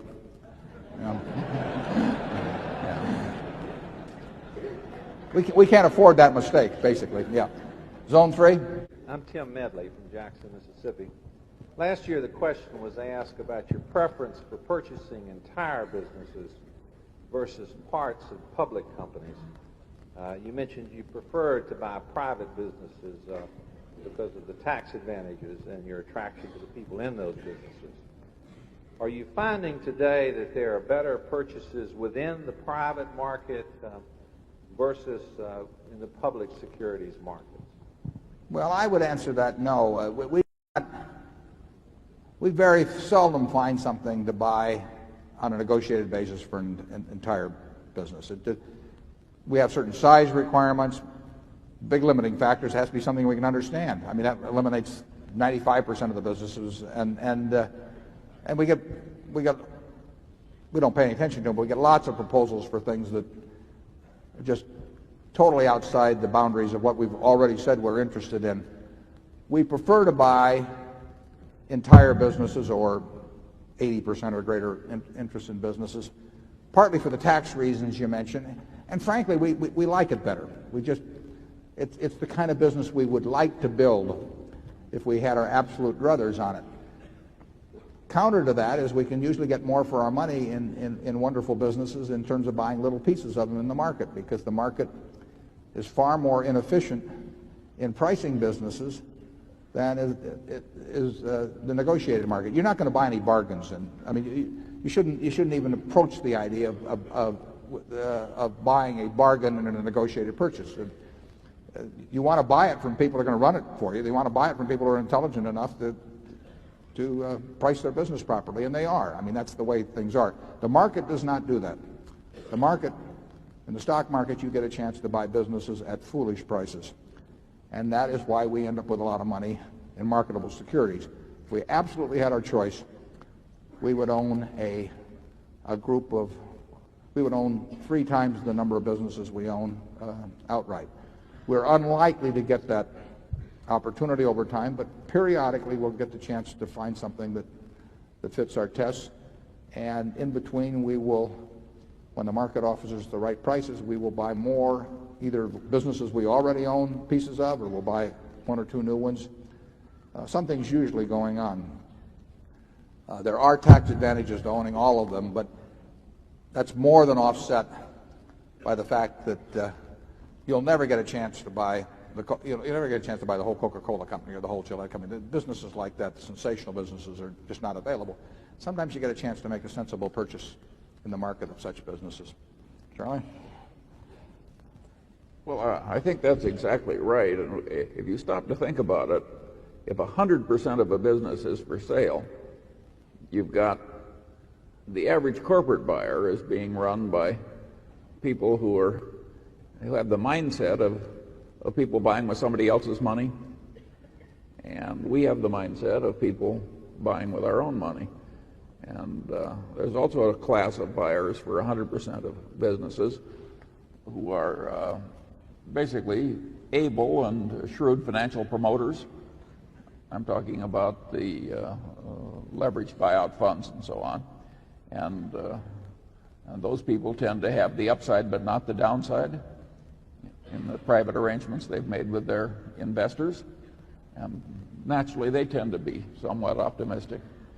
And so we have formidable competition when we try and buy 100% of businesses.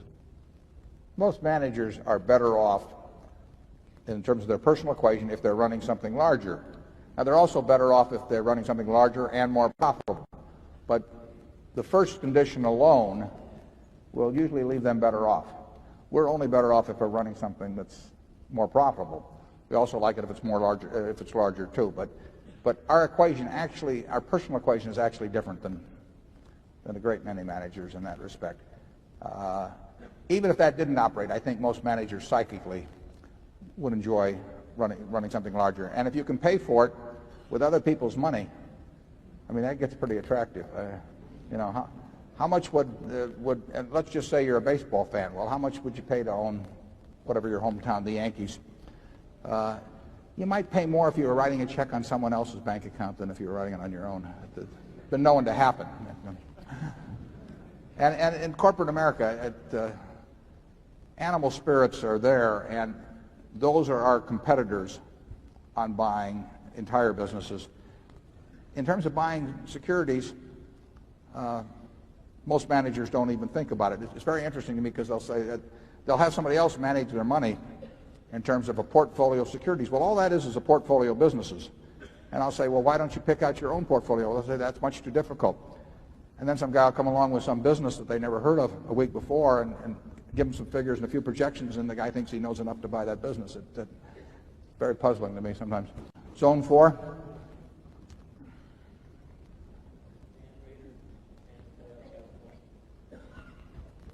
Could you hold it a little closer to you? I can't hear too well. It's hard to hear. Is the mic on there? It's on. Ah, okay. I can hear that fine. Let's try it one more time. Dan Rader, Got it. San Mateo, California. This is a question for Mr. Munger. In your most recent letter to shareholders in Wesco's annual report, you calculated the intrinsic value of Wesco at about $100 per share and compared that to the then current market price of Wesco of about $130 per share. In the same letter, you stated that it was unclear whether at then current market prices Berkshire or Wesco presented a better value to prospective purchasers. In light of that, would you compare the intrinsic value of Berkshire to its current market price? Well, the answer to that is no. Berkshire has never calculated intrinsic value per share and reported it to the shareholders, and Wesco never did before this year.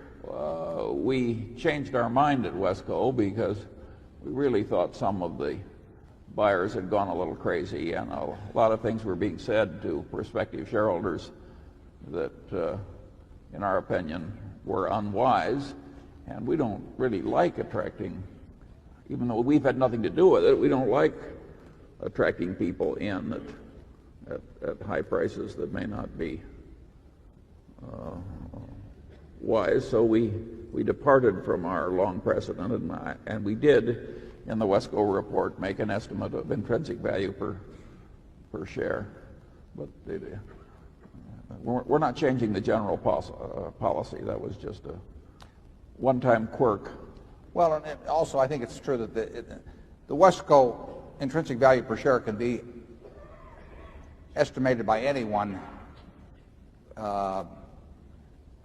within fairly close limits. It just isn't that complicated because there aren't a number of businesses there that have values different than carrying values, or where they are, they're all footnoted in terms of numbers. So it'd be almost impossible to come up with numbers that are significantly different than the number Charlie put in there. Berkshire has assets that, number one of which would be the insurance business, that it's clear have very significant excess values, but one person might estimate those at maybe 3 times what somebody else would estimate them at. That's less true of our other businesses, but it's still true in a way, so that Berkshire's range would be somewhat greater. And as Charlie, we don't want to disappoint people. We also don't want to disappoint ourselves. But we have our own yardsticks for what we think is doable. We try to convey that as well as we can to the people who are partners in the business. And I think that we saw some things being published about Wesco that simply might have led to, probably did lead to some expectations that simply weren't consonant with our own personal expectations, and that leaves us uncomfortable. Zone 5. Hello, my name is Charles Pyle from Ann Arbor, Michigan. I'd like to ask you to expound on your view of risk in the financial world. And I ask that against the background of what appear to be a number of inconsistencies between your view of risk and the conventional view of risk. I mentioned that in a recent article you pointed out an inconsistency in the use of beta as a measure of risk, which is a common standard. And I mentioned that derivatives are dangerous, and yet you feel comfortable playing in derivatives through Salomon Brothers, and betting on hurricanes is dangerous, and yet you feel comfortable playing with hurricanes through insurance companies. So it appears that you have some view of risk that's inconsistent with what would appear on the face of it to be the conventional view of risk. Well, we do define risk as the possibility of harm or injury, and in that respect, we think it's inextricably wound up in in your time horizon for holding an asset. I mean, if your risk is that if you intend to buy XYZ Corporation at 11:30 this morning and sell it out before the close today, I mean, that is, in our view, that is a very risky transaction, because we think 50% of the time you're going to suffer some harm or injury. If you have a time horizon on a business, we think the risk of buying something like Coca-Cola at the price we bought it at a few years ago is essentially so close to nil in terms of our prospective holding period. But if you ask me the risk of buying Coca-Cola this morning and you're going to sell it tomorrow morning, I say that's a very risky transaction. Now, as I pointed out in the annual report, it became very fashionable in the academic world, and then that spilled over into the financial markets, to define risk in terms of volatility, of which beta became a measure. But that is no measure of risk. The risk in terms of our super cat business is not that we lose money in any given year. We know we're going to lose money in some given day, that is for certain, and we're extremely likely to lose money in a given year. Our time horizon of writing that business, would be at least a decade, and we think the probability of losing money over a decade is low. So we feel that in terms of our horizon of investment, that is not a risky business, and it's a whole lot less risky than writing something that's much more predictable. Interesting thing is that using conventional measures of risk, something whose return varies from year to year between plus 20% and plus 80% is riskier as defined than something whose return is 5% a year every year. We just think the financial world has gone haywire in terms of measures of risk. We look at what we do. We are perfectly willing to lose money on a given transaction, arbitrage being an example, any given insurance policy being another example. We are perfectly willing to lose money on any given transaction. We are not willing to enter into transactions in which we think the probability of doing a number of mutually independent events but of a similar type has an expectancy of loss. And we hope that we are entering into our transactions where our calculations of those probabilities have validity. And to do so, we try to narrow it down. There are a whole bunch of things we just won't do because we don't think we can write the equation on them. But we basically, Charlie and I, by nature, are pretty risk averse, but we are very willing to enter into transactions. If we knew it was an honest coin, and someone wanted to give us 7 to 5 or something of the sort on one flip, how much of Berkshire's net worth would we put on that flip? Well, it would sound like a big number to you. It would not be a huge percentage of the net worth, but it would be a significant number. We will do things when probabilities favor us. Charlie? Yeah, I would say we try and think like Fermat and Pascal, as if they'd never heard of modern finance theory. I really think that a lot of modern finance theory can only be described as disgusting.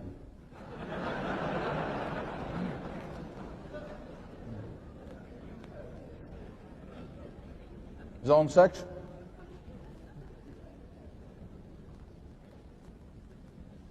Good morning. I'm Paul Miller from Kansas City, Missouri. I've got 2 questions.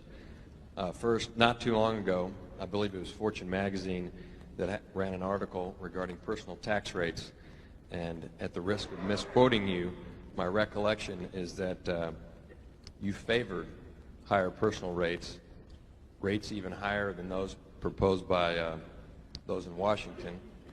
The second question is, I've heard Berkshire Hathaway referred to as nothing more than a high-priced rich man's mutual fund.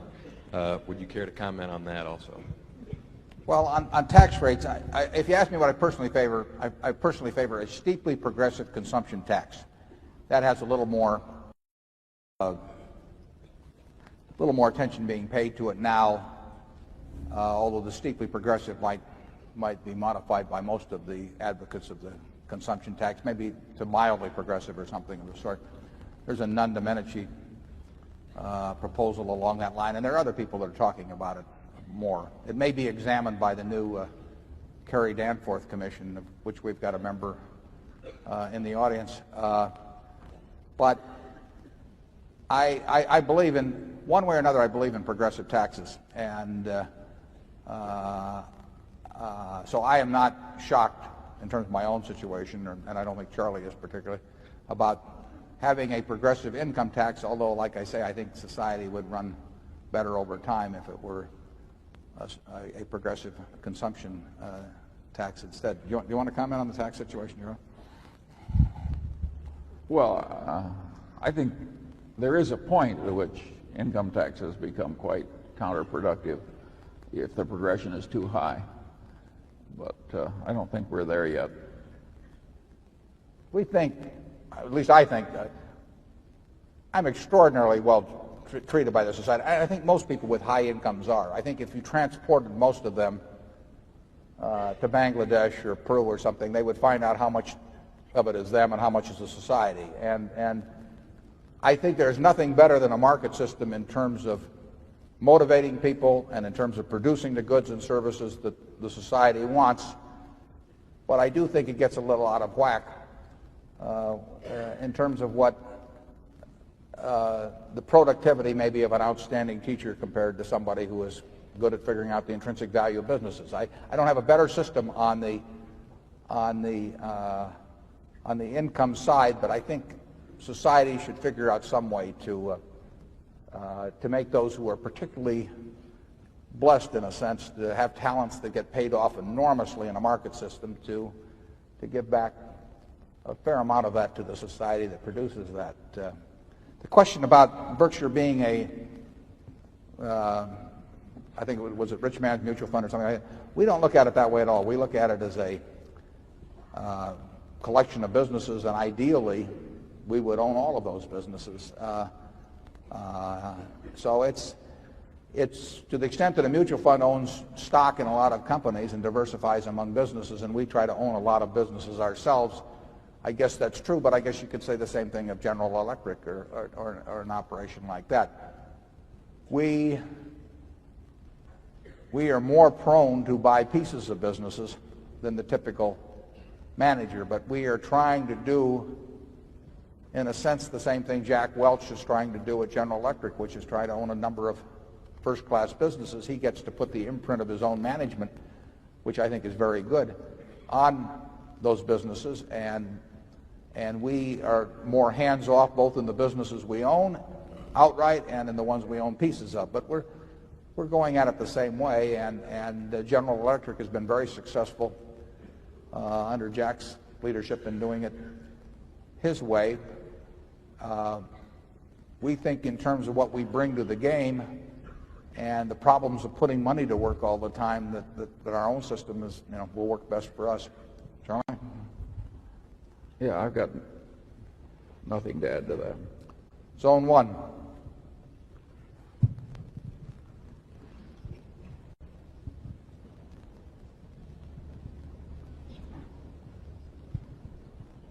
Hello, I'm Christopher Davis from New York City.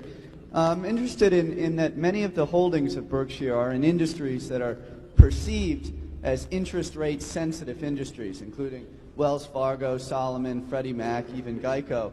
And yet you have an admitted sort of ambivalence towards interest rates or changes in interest rates, and it therefore seems that you don't feel that those changes affect the fundamental attractiveness of those businesses. I thought maybe you could share your thoughts on what you see in these businesses that the investment community as a whole is ignoring. Well, the value of every business, the value of a farm, the value of an apartment house, the value of any economic asset is 100% sensitive to interest rates, because all you are doing in investing is transferring some money to somebody now in exchange for what you expect a stream of money to come in over a period of time. And the higher interest rates are, the lower the present value is going to be. So every business by its nature, whether it's Coca-Cola or Gillette or Wells Fargo, is in its intrinsic valuation is 100% sensitive to interest rates. Now, the question as to whether a Wells Fargo or a Freddie Mac or whatever it may be, whether their business gets better or worse internally as opposed to the valuation process because of higher interest rates, that is not easy to figure. I mean, Geico, if they write their insurance business at the same underwriting ratio, in other words, they have the same loss and expense experience relative to premiums, they benefit by higher interest rates, obviously, over time because they're a float business and the float is worth more to them. Now, externally, getting back to the valuation part, the present value of those earnings also becomes less then, but the present value of Coach earnings becomes less in a higher interest rate environment. Wells Fargo, it's whether they earn more or less money under any given interest rate scenario is hard to figure. There may be one short-term effect and there may be another long-term effect. So I do not have to have a view on interest rates, and I don't have a view on interest rates, to make a decision as to an insurance business or a mortgage guarantor business or a banking business or something of the sort relative to making a judgment about Coke or Gillette. Charlie? I've got nothing to add. Zone 2? Hello, I'm Benjamin Barron from New York. Could you speak about your insurance business a little bit, and especially the retroactive policies you've been writing? We speak about did you say the reinsurance business? Reinsurance. Well, I heard the retroactive part, but the first part. The reinsurance and the retroactive, and also the market in Bermuda and how you see it. It's one of your potential markets. I think the retroactive market is what's called retroactive insurance has been pretty well eliminated by developments in accounting. So I would not expect us to really have any volume in retroactive type policies. Now, when we write workers' comp with a policyholder dividend, in effect, that's a retroactive policy. But that's a small part of Berkshire's business. Did I answer what you were driving at there? Pardon me? Did you get the insurance? Just comment on the development of the insurance business in Bermuda. Oh, well, Bermuda is simply a new competitor. They're not so new. I mean, there have been companies in Bermuda before, but in the last 15 months, 18 months, maybe there's been $4 billion plus raised, and because for tax reasons, maybe other reasons as well, but certainly for tax reasons, that capacity has been concentrated in Bermuda-based, Bermuda-domiciled reinsurers. But essentially there's no great difference between that type of competition and other reinsurers' competition, except for the fact that capacity is new and the money's just been raised, and so there may be some greater pressure on the managers of those businesses to go out and write business promptly than on somebody that's been around for 50 years. But it's no plus for us anytime new capacity enters any business that we're in, and that certainly goes for the reinsurance business.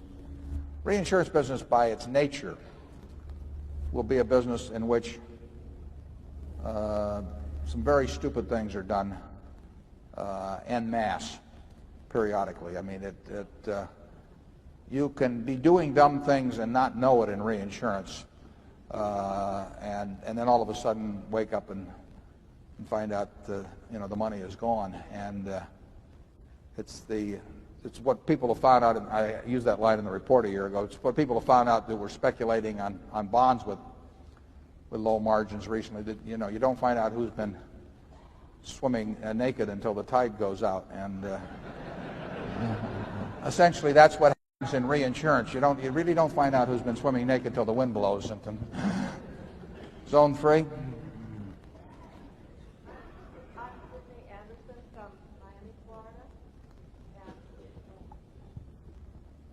My question is, right now, about various analysts and how you should, in their individual opinion, adjust your more cash, more stocks, more bonds because of. How does Berkshire Hathaway feel about times of relative financial insecurity? Do you arrange for more cash reserves looking forward to a time when you might be able to buy, or do you go along your path?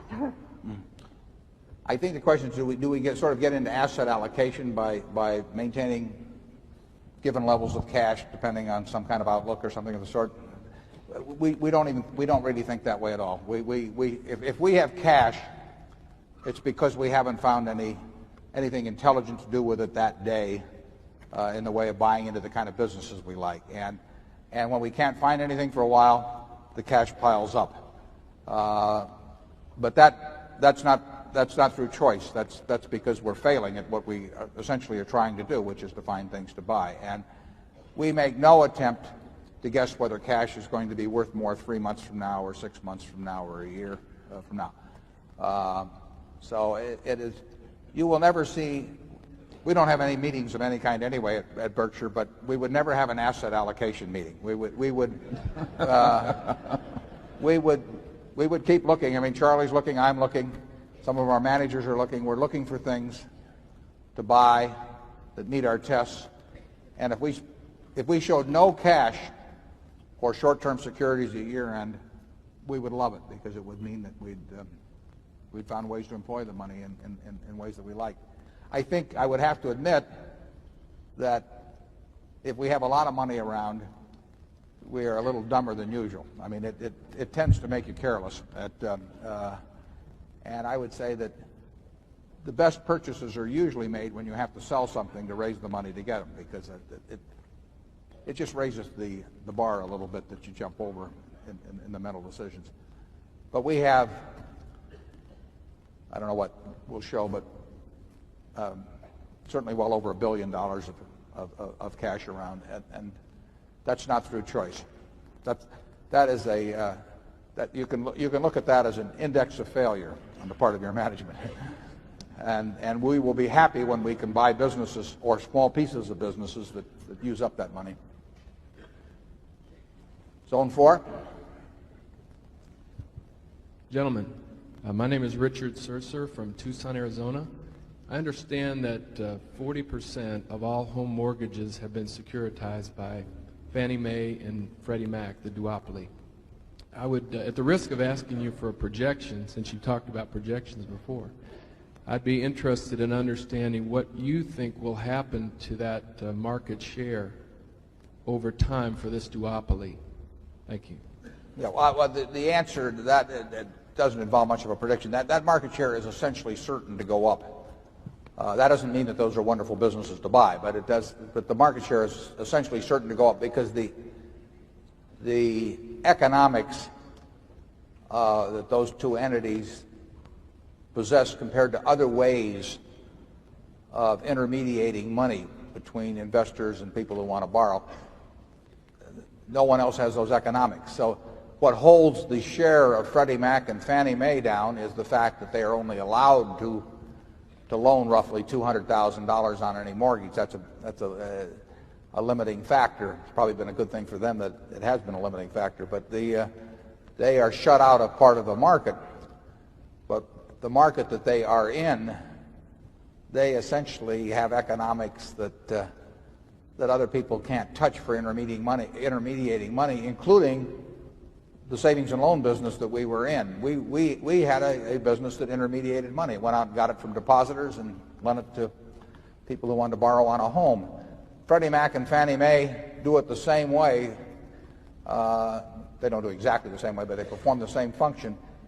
And they could do it so much more cheaply than we could do it by having branches or anything of the sort and paying the insurance fee we paid. They're going to get the business. They should get the business. And so their market share will grow. Charlie? Well, I think that's right. You're doing great. Zone 5.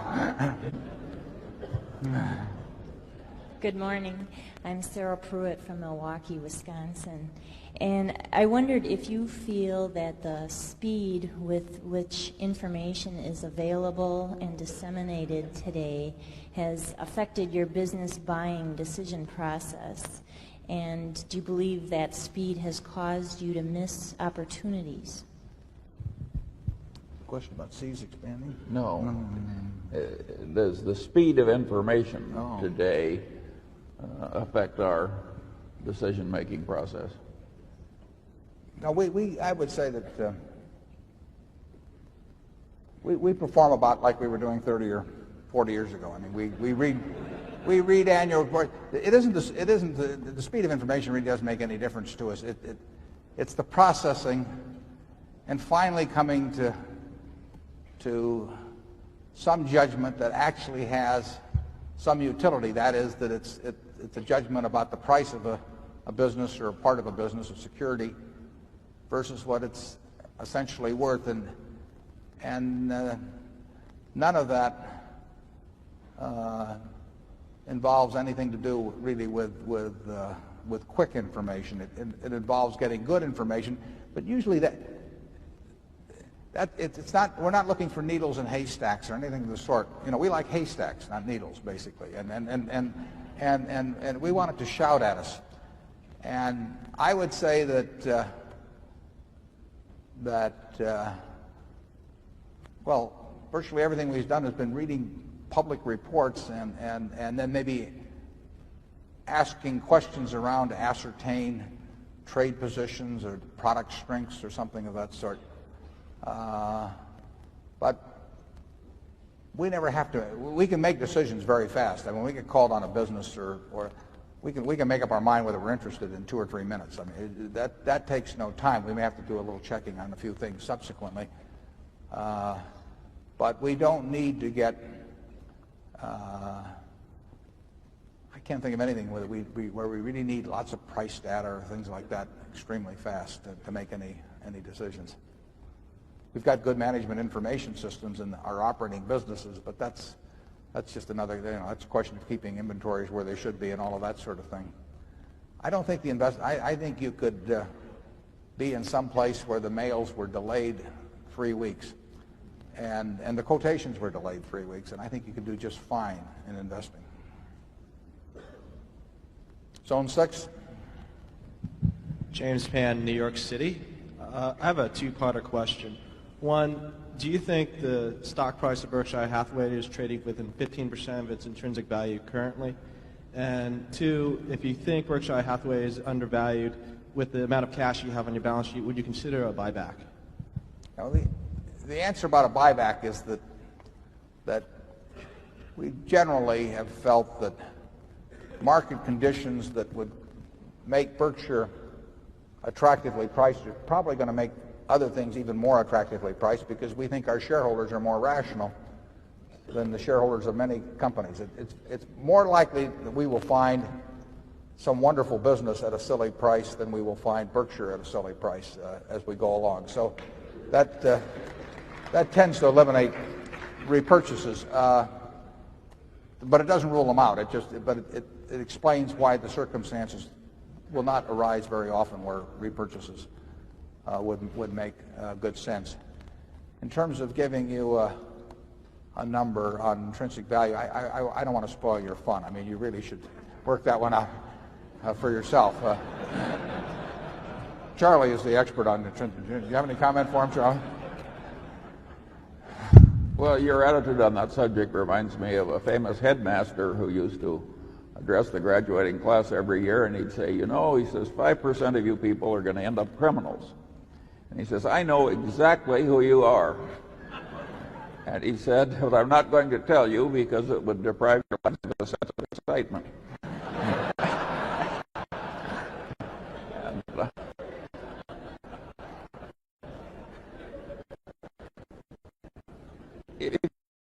Companies that constantly told their shareholders what the intrinsic value was were the real estate holding companies in corporate form. And I must say that the amount of folly and misbehavior that crept into that process was disgusting. we would be associating with a bad group if we were to change our ways. Bill Zeckendorf Sr., I think, was probably the first one to do that with Webb and Knapp back in the late 50s. I still have those annual reports, and he would announce, like to 8 decimal places what the intrinsic value of Webb and Knapp was, and he did it right till the day they filed for Chapter 11. I remember that well because somebody said that he fell into bankruptcy, and somebody else said, "How could you fall off a pancake?"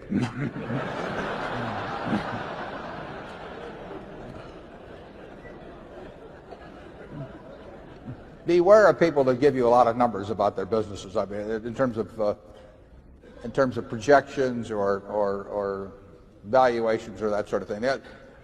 We try to give you all of the numbers that we would use ourselves in making our own calculations of value. We really, if you read the Berkshire reports, you essentially have all the information that Charlie and I would use in making a decision about the security. If there's anything really lacking in that respect, we would truly appreciate hearing from you, because we want to have that kind of information in the report. But then we want you to make the calculation. But we've stuck, that material, for example, on the float in the insurance business, we consider that quite relevant, obviously, because we use up almost a page printing it. It's pretty serious stuff at Berkshire. But that is relevant. I mean, your interpretation may be different than mine or Charlie's, but those are important numbers, and we could give you a lot of baloney about satisfied policyholders, in Lincoln, Nebraska. Wouldn't tell you a thing about what the company's worth, and have pictures of them and happy, receiving the check from the agent, all of that. But we're not going to do that at Zone 1. Mike Macy from Indianapolis. I have really enjoyed reading your annual letters and your annual report, and I've gone back and read all the older ones too. They're terrific. I have also enjoyed reading the 2 books by Peter Lynch, and I see a lot of commonalities between the two of you, the way you think and your philosophy, etc. I'd certainly appreciate it if you'd make a few comments on what you think of Peter Lynch, the things he says in his 2 books, and the advice that he gives to investors. Thank you. I know Peter. I don't know him well, but we played bridge together in Omaha, as a matter of fact. And I like him personally, and obviously he has an outstanding record, and he has written those 2 books which have been bestsellers about his investment philosophy. I don't really have anything. I'm not going to embroider on his. There's certainly a fair amount of overlap. There's some difference. Peter obviously likes to diversify a lot more than I do. I mean, he owns more stocks than the names of companies I can remember. I mean, but that's Peter. And I've said in investing in the past that there's more than one way to get to heaven, and that there isn't a true religion in this, but there's some very useful religions. And Peter's got one, and I think we've got one that's useful too. And there is a lot of overlap. But I would not do as well if I tried to do it the way Peter does it, and he probably wouldn't do as well if he tried to do it exactly the way I do it. I like him personally very much. He's a high-grade guy. Zone 2.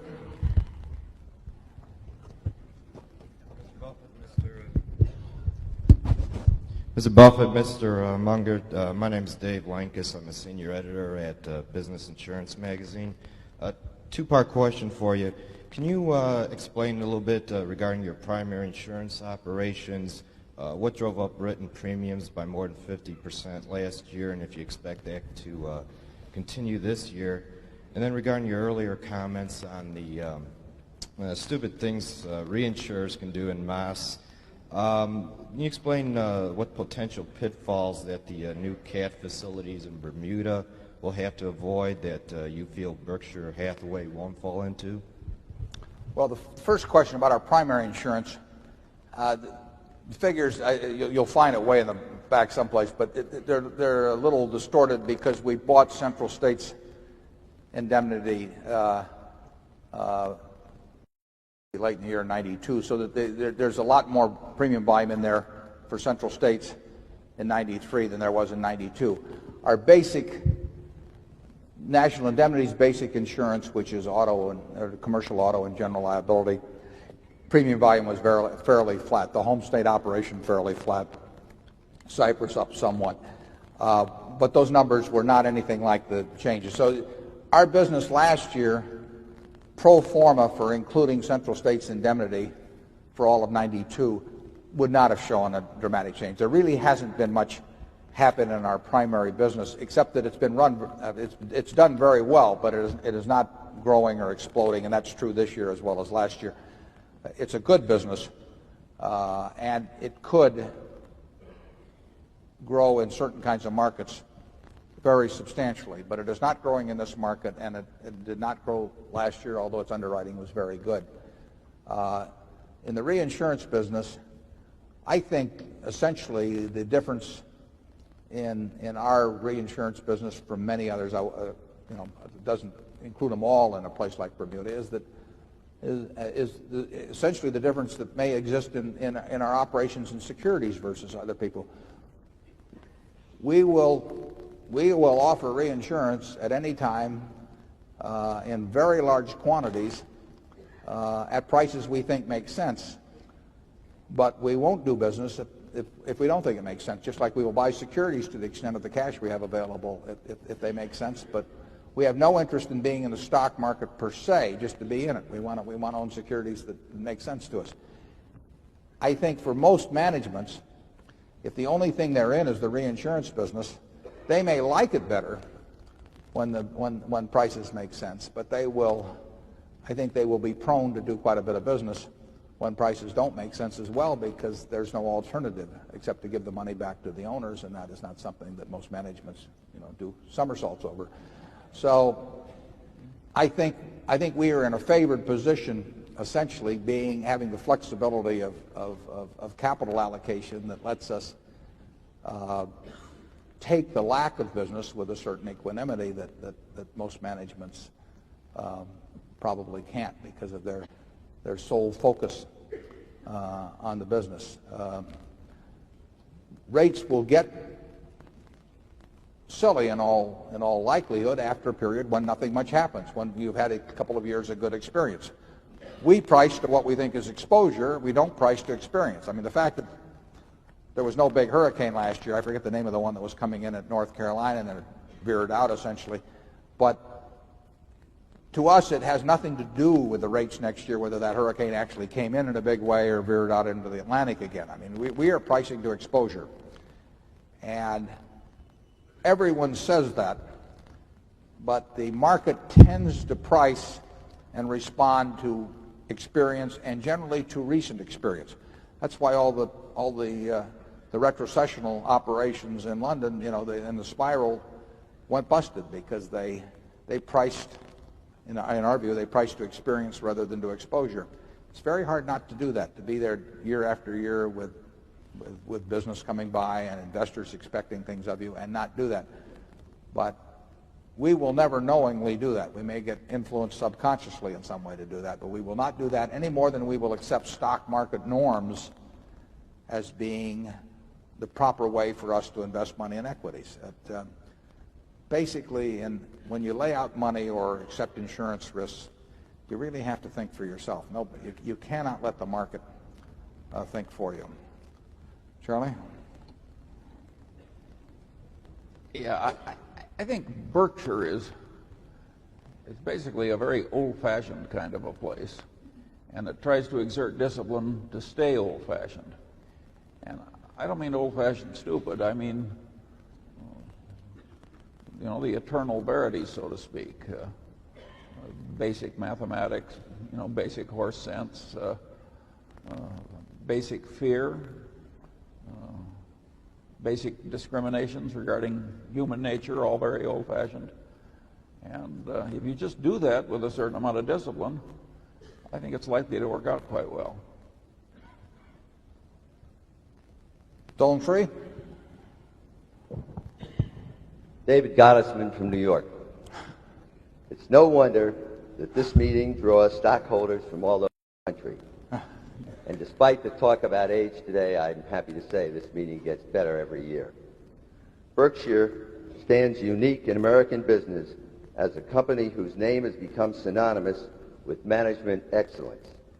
Unlike many American corporations, we as stockholders don't have to worry about reorganizations, large write-offs, massive restructurings, overstated earnings, and overpaid executives with strategic visions.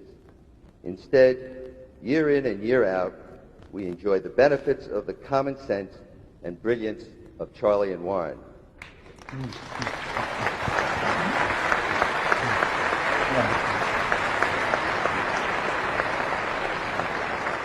What did you say your name was? I want to add to that, to say nothing of your good humor. It's easy to take such consistently outstanding results for granted, but we in this room are the direct beneficiaries of their efforts. By our presence here today, we show our appreciation to them for their exceptional performance, but we can also demonstrate it in another way. I would like to suggest we give them a rousing hand of applause for a job well done. Thank you.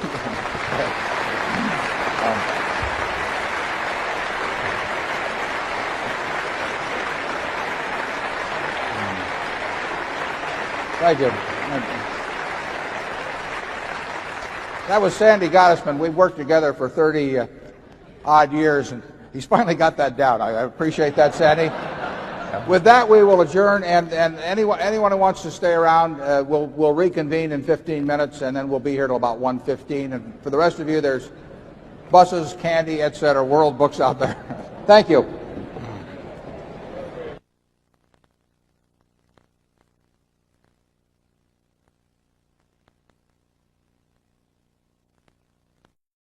Zone 2 now, I don't know where Zone 2 is, but we'll...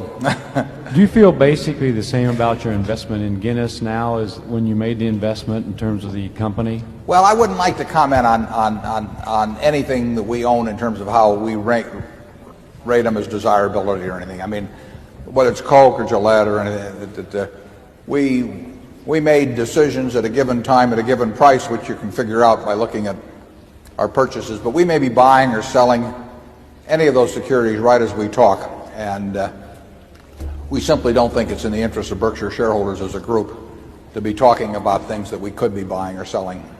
Hi, David Winters from Mountain Lakes, New Jersey. I'm just wondering, World Book's had a tough time lately, and I'm wondering if there's things you're doing to try to improve that. And also, the Buffalo News has been fabulous, and I'm kind of wondering what's driving the Buffalo News. Buffalo News is doing what? Fabulously. Yeah, well, it's doing well, right. Well, I would say you got to give credit to Stan Lipsey. I'm not sure whether Stan's here right now, but who's been running the news. World Book, in terms of unit sales, as we put in the report, have fallen off significantly the last few years. It's actually surprising in a sense how well the profits have held up, because they've done a good job, and very good job in that respect. And as we put in the report, we don't know the answer precisely. Ralph Shea has taken some actions, is taking some actions that he thinks will improve the operations. Ralph's record as a manager is absolutely at the top of the list. I mean, I wrote about it in the 1992 report. In 1993, Ralph did even better. I mean, it was fabulous. I think on probably may have been 110 or so million pre-tax on 90-some million of average equity capital or something of the sort. So it's a fabulous record. But Encyclopedia Britannica, as you probably know, ran at a loss last year. The encyclopedia business has been poor. Could be due to electronic competition. Could be due to recruiting problems for salespeople. Obviously, can be a combination of many factors. If we knew the answer, you wouldn't be seeing those figures right now. But it is a top item of attention for Ralph. He takes anything that's not performing as well as before very seriously, and we will see what happens. But I don't have a prediction on it. I wish I knew the answer. I don't see any variables to in any intelligent way tell you. Or we put in the report the best we could do on that. The profitability, as like I say, has been pretty good, but obviously current trends of new sales will catch up with us at some point unless we boost unit sales. I don't think our market share, if you look at print encyclopedias, has fallen, but I can't be sure of that, but I think that's probably true. But there are an awful lot of encyclopedias going out there as part of a bundled product with computer sales. Lee again from Palo Alto. By Omaha standards, you are a relatively young man.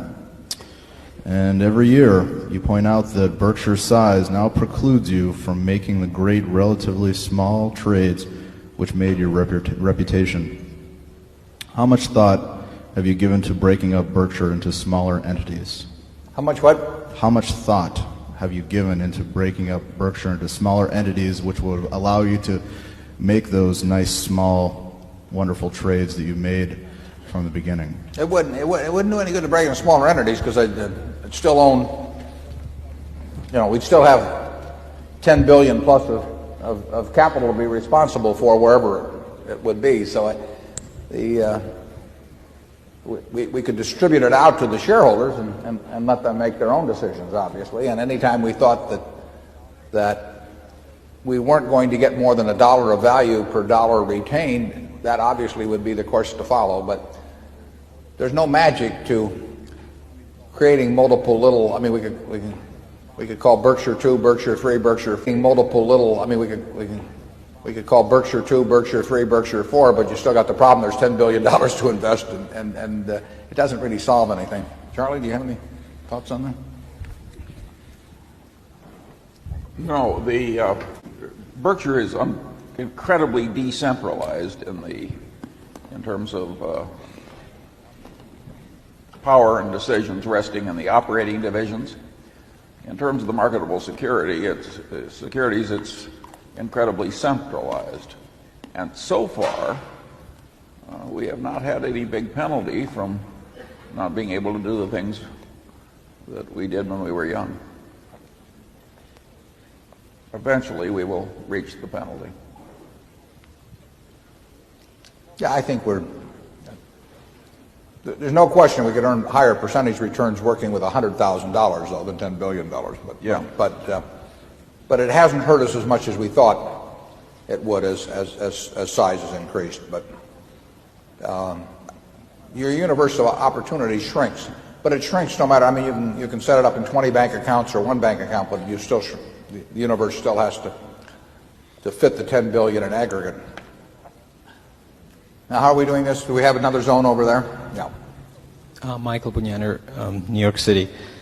Two questions. One, last year you discussed in your annual report your investment in General Dynamics, and you also gave your proxy to the company and its management. This year it appears you have sold the stock.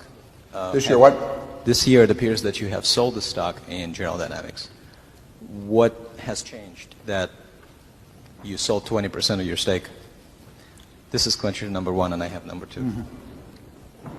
Probably inappropriate to be talking about what we're buying or selling, except to the extent that we have to make a public announcement, which on something like General Dynamics, we've got 13G requirements if we change by more than 5%, and we also have, as long as we own more than 10%, we have monthly reporting requirements under Form 4. We think the management of General Dynamics has done an absolutely sensational job. Obviously, also, it isn't the kind of business, basically, that we have a 20-year view on or something of the sort. So the shareholders of General Dynamics have been extraordinarily well served by the management of that company, and we're thankful because we've prospered accordingly. But should I take from this comment that you have changed your view about the business itself? Pardon me? Should I take from your comment that you have changed your view about the business itself? No.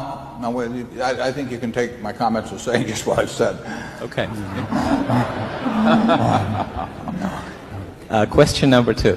Could you comment? I think we want to give people a chance around the room, and then when in the zone you're in, when a second question comes along, we'll be fine. But we want to get as many people in this hour as we can because this is the hardcore here. Zone one. It appeared to me that in 1993, the variation between the stock price for the high and the low was much greater in years in the past. Would you mind commenting on that? Well, there was more volatility in the price of Berkshire last year, and as I put in the annual report, the stock overperformed the business last year. Now, over any 10 or 20 or 30-year history, every year the stock is going to perform a little differently, at least, than the business. I mean, it may slightly underperform or slightly overperform. We would prefer that those variations be as small as possible, but there was more variability last year than historically has been the case, although we've had one or two we've had a few years like that. Our best way to handle that is to give all the information we can to shareholders and prospective shareholders and follow policies that we think will induce the investment oriented with long time horizons to join us and not to encourage other people. But occasionally, we can't guarantee that result. One of the things that was interesting to me, I don't know whether it was 3 months ago or when, but I happened to be talking to the specialist, terrific specialist, Jimmy McGuire. He had to leave, but he was here earlier in the session. And I think at the time the stock was around 16,000 or something like that. And he had some rather significant stop-loss orders on the books at 15.5 or thereabouts, involving some hundreds of shares. And that, to me, is a signal that, we have some people that are, in my view, are not really the kind of owners that we would like to attract, because why somebody wants to put in an order to sell something for 15,500 that they don't want to sell at 16,000 is beyond me. But the idea of people using stop-loss orders with Berkshire obviously tells me that we've got some people in that are using it as a trading vehicle of some sort, or have some totally non-investment type calculations in their mind. I don't think we have very many of them. But obviously, if we have enough people like that, you will have a more volatile stock than if you have a whole bunch of people who look at it as something that they're going to hold for the rest of their life. And the stock did go down at that time and hit 15,500, and there were I think it was close to 300 shares, which is $4.5 million worth of stock. And somebody made a decision, apparently, or some small number of people made a decision that they wanted to sell something at 15,500 and that they could have sold for 16,000. The lower it went, the better they liked it, apparently. I mean, the better they liked the sale. Which, has always struck me as like having a house that you like and you're living in, and, it's worth $100,000, and you tell your broker, if anybody ever comes along and offers 90, you want to sell it. I mean, it doesn't make any sense to me. But it has, I would say that there's been some small, I think relatively small tendency for people to get, relatively few people, but to get more interested in the price of the stock than in terms of, and thinking of it in terms of whether it's going to go up or down in the next 6 months than might formerly been the case. I think we're unusually well blessed in that respect, in that we've got people who basically want to own it for a very long time. But to the extent that you get people who are owning it because they think the stock market's going to go up or something of that sort's going to happen, that is not good news from our standpoint, and it will increase the volatility in it. We will do nothing to encourage that. Zone 2? Yes, Mr. Buffett, Steve Lang from Toronto. I was just curious about when you were saying that one of the best things that could happen to shareholders is the market goes down and you're able to buy good businesses at foolish prices. And then a little later on you were saying that we could judge your ability to do what it is that you feel you should be doing by how much cash you have in the account at any given point in time. And by what? By the amount of cash that you have in the account. In other words, I guess what you feel you're supposed to be doing is investing the cash in good businesses. So I'm just wondering about that kind of dichotomy. Where does the cash come from if the market does go down? If you've been successful in your first ability, would that be from the cash flow on the operations of the business, from the float? Is that, so really the success of the company then is to some degree the fact that you're able to dollar cost average into the market on an ongoing basis, is that right? Well, it isn't that precise, but A, we do generate cash in the considerable amounts, so that we will not husband cash simply because we think the market's going to go down or to buy something. But obviously, as cash comes in, we're always looking for things to do, and the cheaper that the market is generally, the more likely it is that we will find something that we understand and that we like, and that the price will be attractive and that we will do. But it isn't like we can change around the whole portfolio then, because that doesn't gain us anything. I mean, we'd be selling things at lower prices to buy things at lower prices. But to the extent that we have net cash coming in, which we do and which we will have, on balance, we are adding to our businesses at more attractive prices than would be the other case. And it's no prediction on any given company. I mean, whether it's Gillette or Coke, or it might be something we already own, it might be something we don't own, but we welcome the chance to buy more shares. We're not wishing it on anybody, but if you asked us next month whether Berkshire would be better off if the whole stock market were down 50%, or where it is now, we would be better off if it was down 50%, whether we had any cash on hand now or not, because we would be generating cash to buy things. Zone 3. Byron Ransdale from Raleigh, North Carolina. Thanks for your hospitality this weekend. Well, we thank you for coming, too. My question concerns Solomon Inc., and more specifically Solomon Brothers. I know that you on the board of directors, I think from 87 to the current time, very much interested in compensation there, and maybe on the compensation committee. Between 1987 and 1992, Solomon's financial results were quite dismal, in a very lumpy way, but overall quite dismal. In your opinion, if the compensation had been rational during this time, would Solomon have shown results that would make it a quite decent business? Solomon, if the compensation if the past compensation been more rational, decisions had been more rational, 87 to the current time, would Solomon have done better? Yeah, is that it? Yes, sir.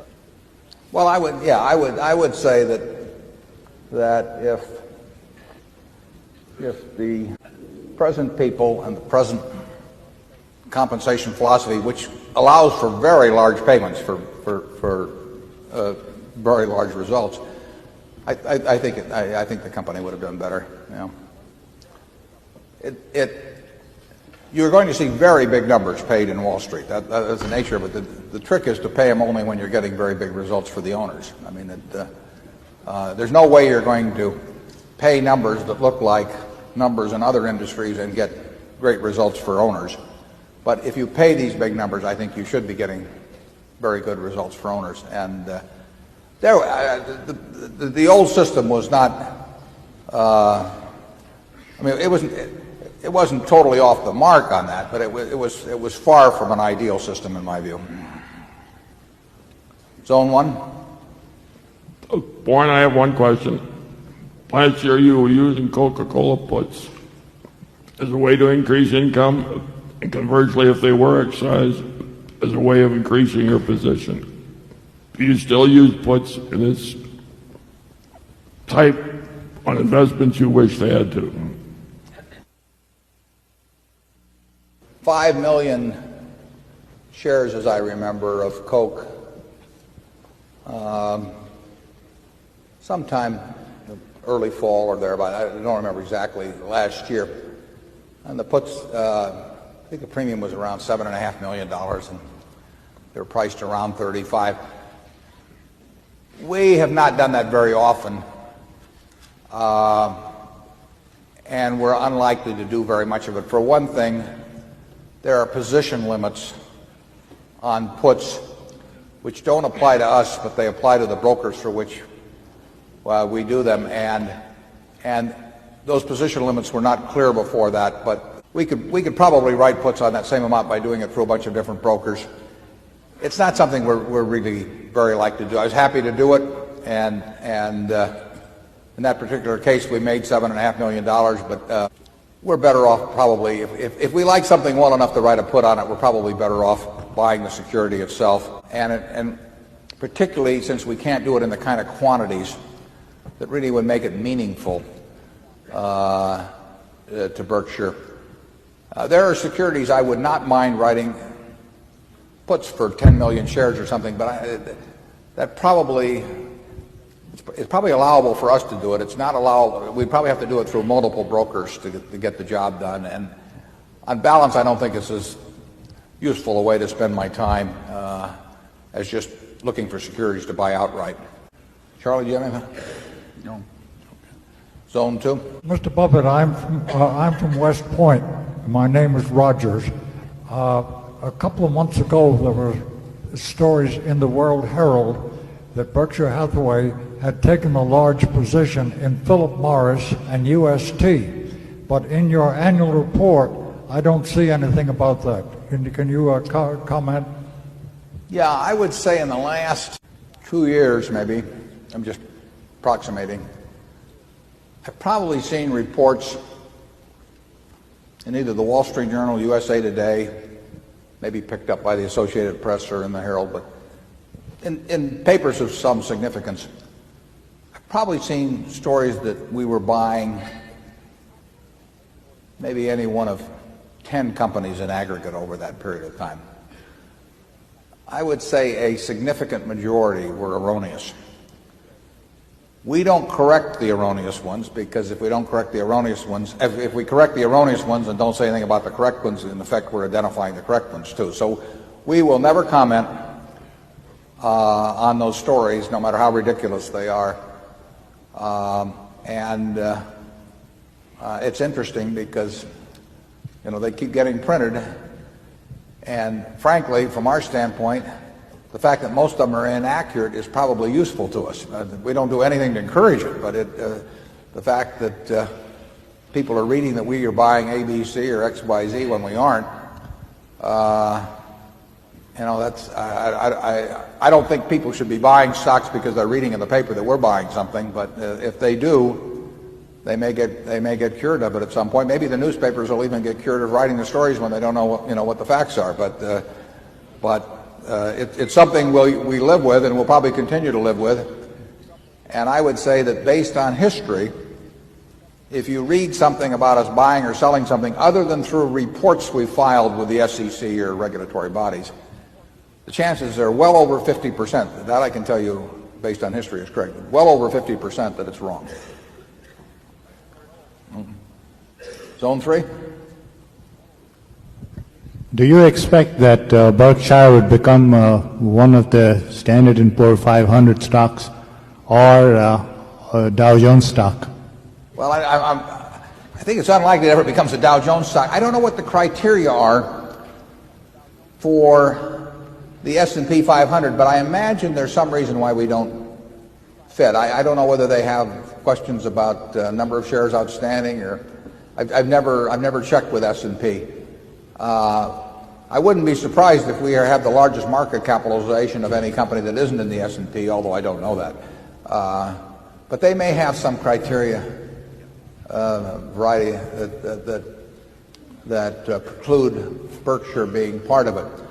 I've always thought it'd be very interesting for those of you who like to think about such things, that if we were part of the S&P 500 and enough people became indexed so that 60% of the market was indexed, and if Charlie and I wouldn't sell, which we wouldn't, it'd be an interesting proposition as to how the index funds would ever get their 60% if they tried to replicate the S&P. I don't know whether they have rules even about concentration of ownership. That same line of thinking might have applied to Walmart or some company, because just take the extreme example of a company that had 90% of its stock owned by one individual and 12% of the money in the market were indexed, and the 90% wouldn't sell it, would bring back the Northern Pacific corner or something of the sort.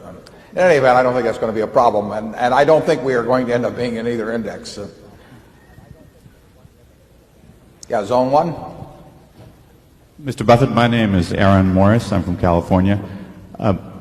What I wanted to know was how you think about how large a position you're willing to take in a given security, both in your case where you have new cash coming in that you can invest, and in a case of an investor where they have a fixed amount of capital and they're trying to decide what's the most they should put in a security that they really love. Well, Charlie and I have, probably at our present size, we will never find anything that we get as much money into as we want. I think that's probably true, Charlie, if we really like it. Yeah, I think that's quite likely. Yeah, so we will probably never hit the limit. We'd love to find something we felt that strongly about, and occasionally we do, but we won't get as much money into it as we would wish, or as if we were running $1 million of our own money or some number like that. So we are willing to put a lot of money into a single security. When I ran the partnership, the limit I got to was about 40% in a single stock. I think, Charlie, when you ran your partnership, you had more than 40%. Sure. And we would do the same thing if we were running smaller partnerships or our own capital were smaller and we were running that ourselves. Because now we're not going to do that unless we think we understand the business very well and we think that the nature of the business, what we're paying for it, the people running it, and all of that lead up to virtually no risk. And but you find those things occasionally, and we would put, assuming it were that much more attractive than the second, third, and fourth choices, we would put a big percentage of our net worth in it. We only advise you to do that. Well, probably don't advise you to do it at all, maybe, but we would only advise you to do it if you're doing it based on your own conclusions about your own ideas of value and something that you really feel you know enough to buy the whole business. If your funds were sufficient that was being offered to you, you ought to really understand the business. But people do that all the time, incidentally, in private businesses, which have got terrible prospects. I mean, they buy dry cleaning establishments or filling stations or whatever, and they put very high franchises of some kind. They put a very high percentage of their net worth into something that a business is very risky, basically. I mean, people put all their money in a farm. You know, it's a business. It's subject to all kinds of business risks. So it's not crazy if you understand the business well, and if the price is sufficiently attractive to put a very significant percentage of your net worth in. If you don't understand businesses, then you're better off diversifying and fairly widely diversifying. So, go ahead. Sorry. Berkshire has a substantial shareholder whose father accumulated the original position, and when he died, he left a very large estate, practically all of which was in two securities, Berkshire and one other outstanding company. And a bank was co-trustee, and the bank trust officer said, "You've got to diversify this." And it was a very large estate. And the young man who was co-trustee with the bank said, "Well," he says, "you know, if my father had believed the way you do, he might have been a trust officer in a bank instead of leaving this large estate."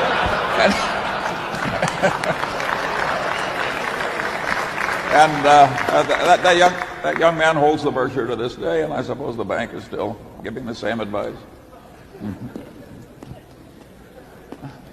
Zone 2.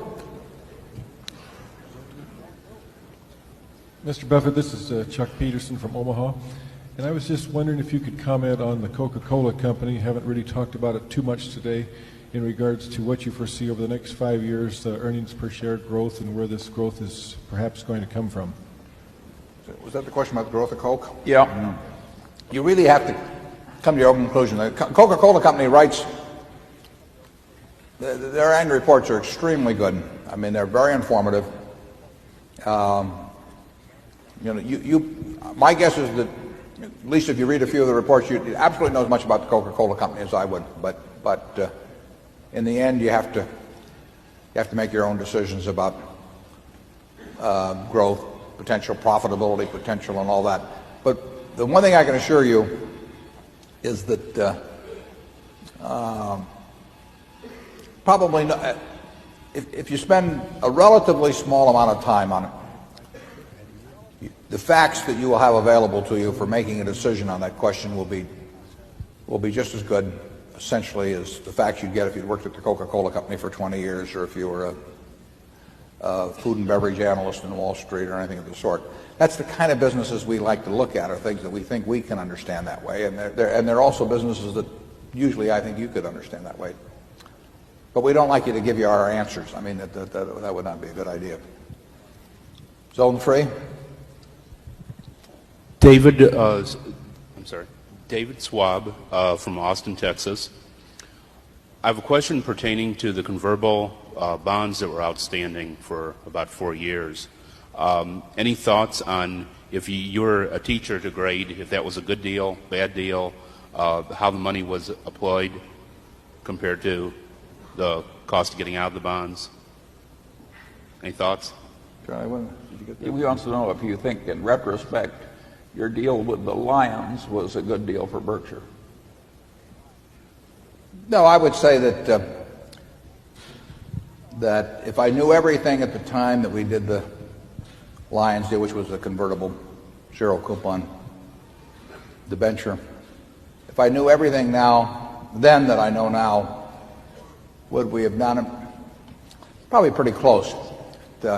We had relatively few bonds converted when we called them, and so that it really wasn't a negative in that sense. But if we'd had more, we could have easily had a lot more converted, and that would not have been so good, obviously, if we'd ended up selling a lot of stock at 11,800 or whatever it was. It's very hard to measure exactly what we did with the 400 million or so that we took in at the time. So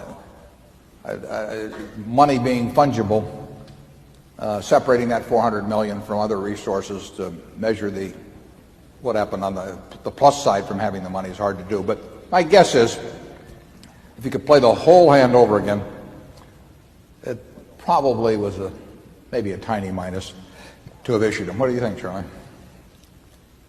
Certainly close to a wash. Yeah. Now you can ask about U.S. Air, and that is one we would have been well to duck. Yeah. And I might say Charlie had nothing to do with that decision.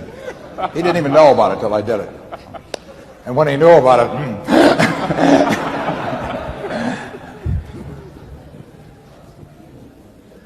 Zone 1. Just with respect to Berkshire's large non-permanent holdings that are therefore illiquid, I'm just wondering what your strategy is for managing market impact when you do decide to sell portions of those holdings, given the intense scrutiny you're under. Question about the things we might sell and what's going to happen to the market when we sell them. That depends. I mean, it can be a very significant impact. It can be a negligible impact, and depends on market conditions. It depends on whether we might sell in a couple of large blocks to some institutions. It depends on. It could be, there could be a tender offer or something of the sort we would sell through. So it's hard to measure, but it is a disadvantage. Size is a disadvantage. You're absolutely correct in the basic point, both in buying and in selling. And we don't know any way around that. So we allow for it in terms of what we expect, the kind of possibilities we need to see. And we sell so infrequently that it's not a crusher of a negative point, but it's a negative we have that you do not. Zone 2. My name is Inez Ripley. I'm from Roanoke, Virginia. Does Berkshire Hathaway or any of its subsidiaries have key man insurance on you and Mr. Munger? Does Berkshire have key man insurance on? Oh, no. We have no life insurance, to my knowledge, on anyone except the maybe standard little group life contracts people have. We have no key man insurance. It really doesn't. It wouldn't be material. I mean, if we have a market value of 18 billion or something like that, and if it really didn't, if it made a 1% difference, it'd be $180 million. And basically, the math of intelligently selling insurance is better than the math of intelligently buying insurance.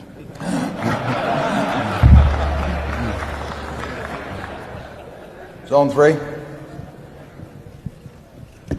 Mr. Buffett, I'm Barry Ziskin from Mesa, Arizona, longtime admirer of yours. Question pertains to Guinness.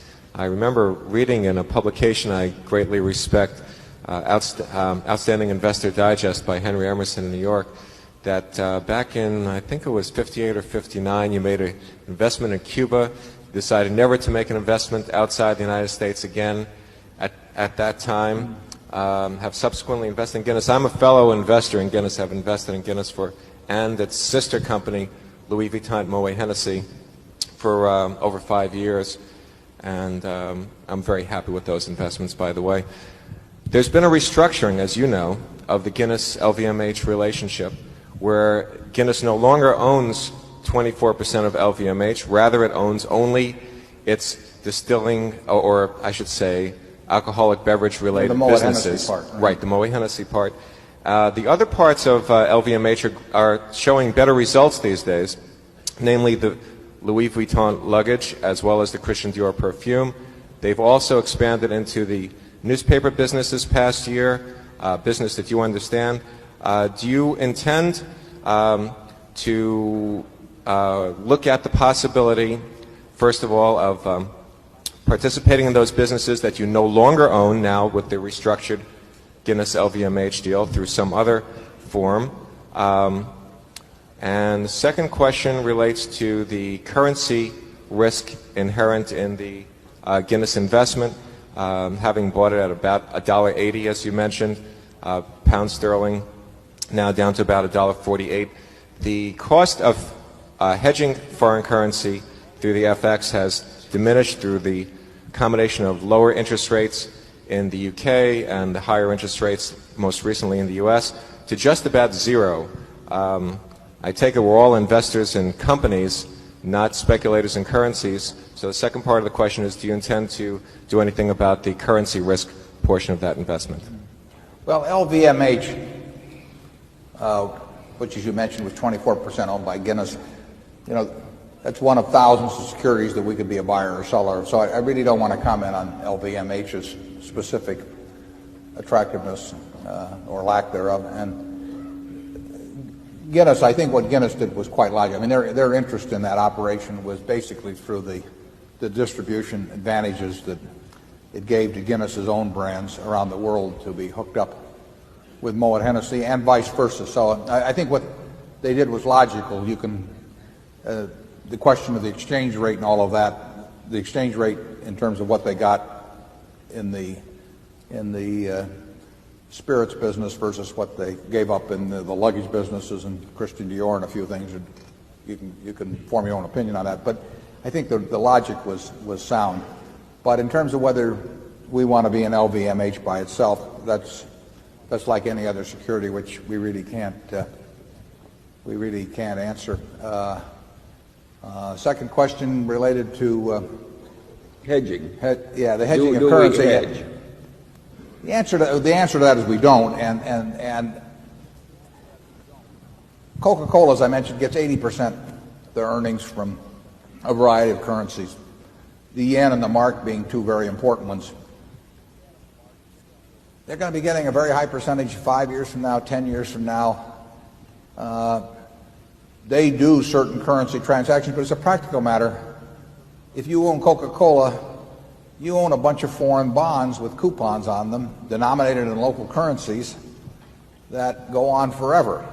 Now, should you try and engage in currency swaps on all those coupons, you don't know what those coupons are yet because you don't know how much they're going to earn in Japan or Germany, but you do know it's going to go on for decades, and they're going to be very significant sums. Should you try and engage in a whole bunch of currency swaps to go on out and convert all that stream into dollars? We basically don't think it's worth it. We don't think our opinion on currencies is any good. We think the market probably we know it knows as much about it. It probably knows more about currencies, but we do not know more than the market does about currency. So there are costs to hedging, and even though interest rate structures may cause the curve to look flat going out forward, so that in effect there's no contango on it, there's still the cost. There are costs in it. Now it's a relatively efficient market, so that they're not huge.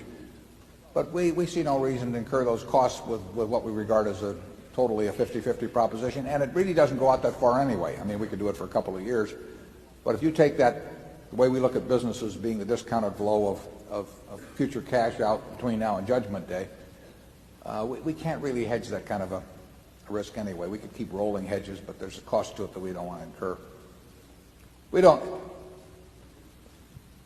We wouldn't worry a whole lot about whether some portion of our earnings, whether it's from Guinness, whether it's from Coke, whether it's from Gillette, are denominated in some mixture of marks and pounds and yen and dollars, or whether they're all in dollars. We'd slightly prefer it if it were all in dollars, but we don't lose sleep over the fact that it may be coming from a mix of currencies like that.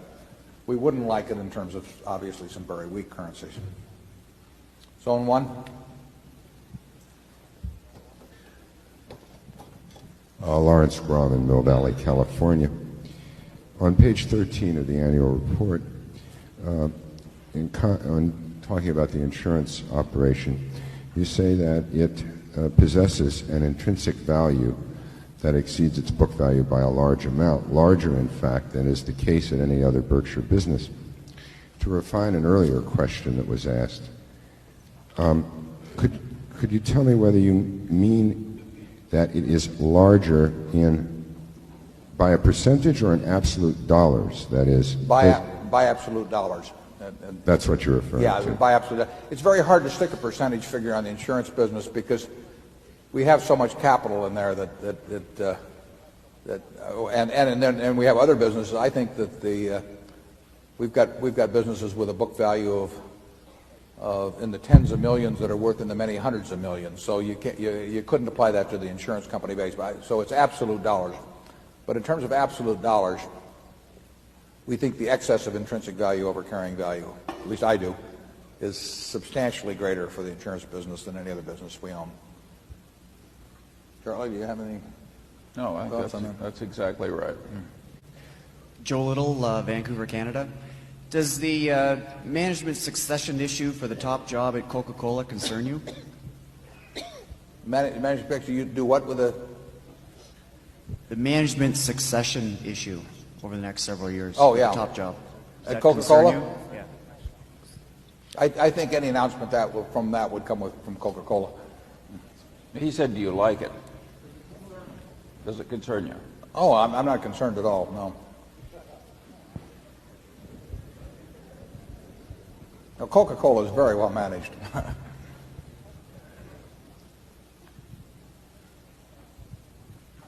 Zone 3? Yeah, Chris Stavru from New York.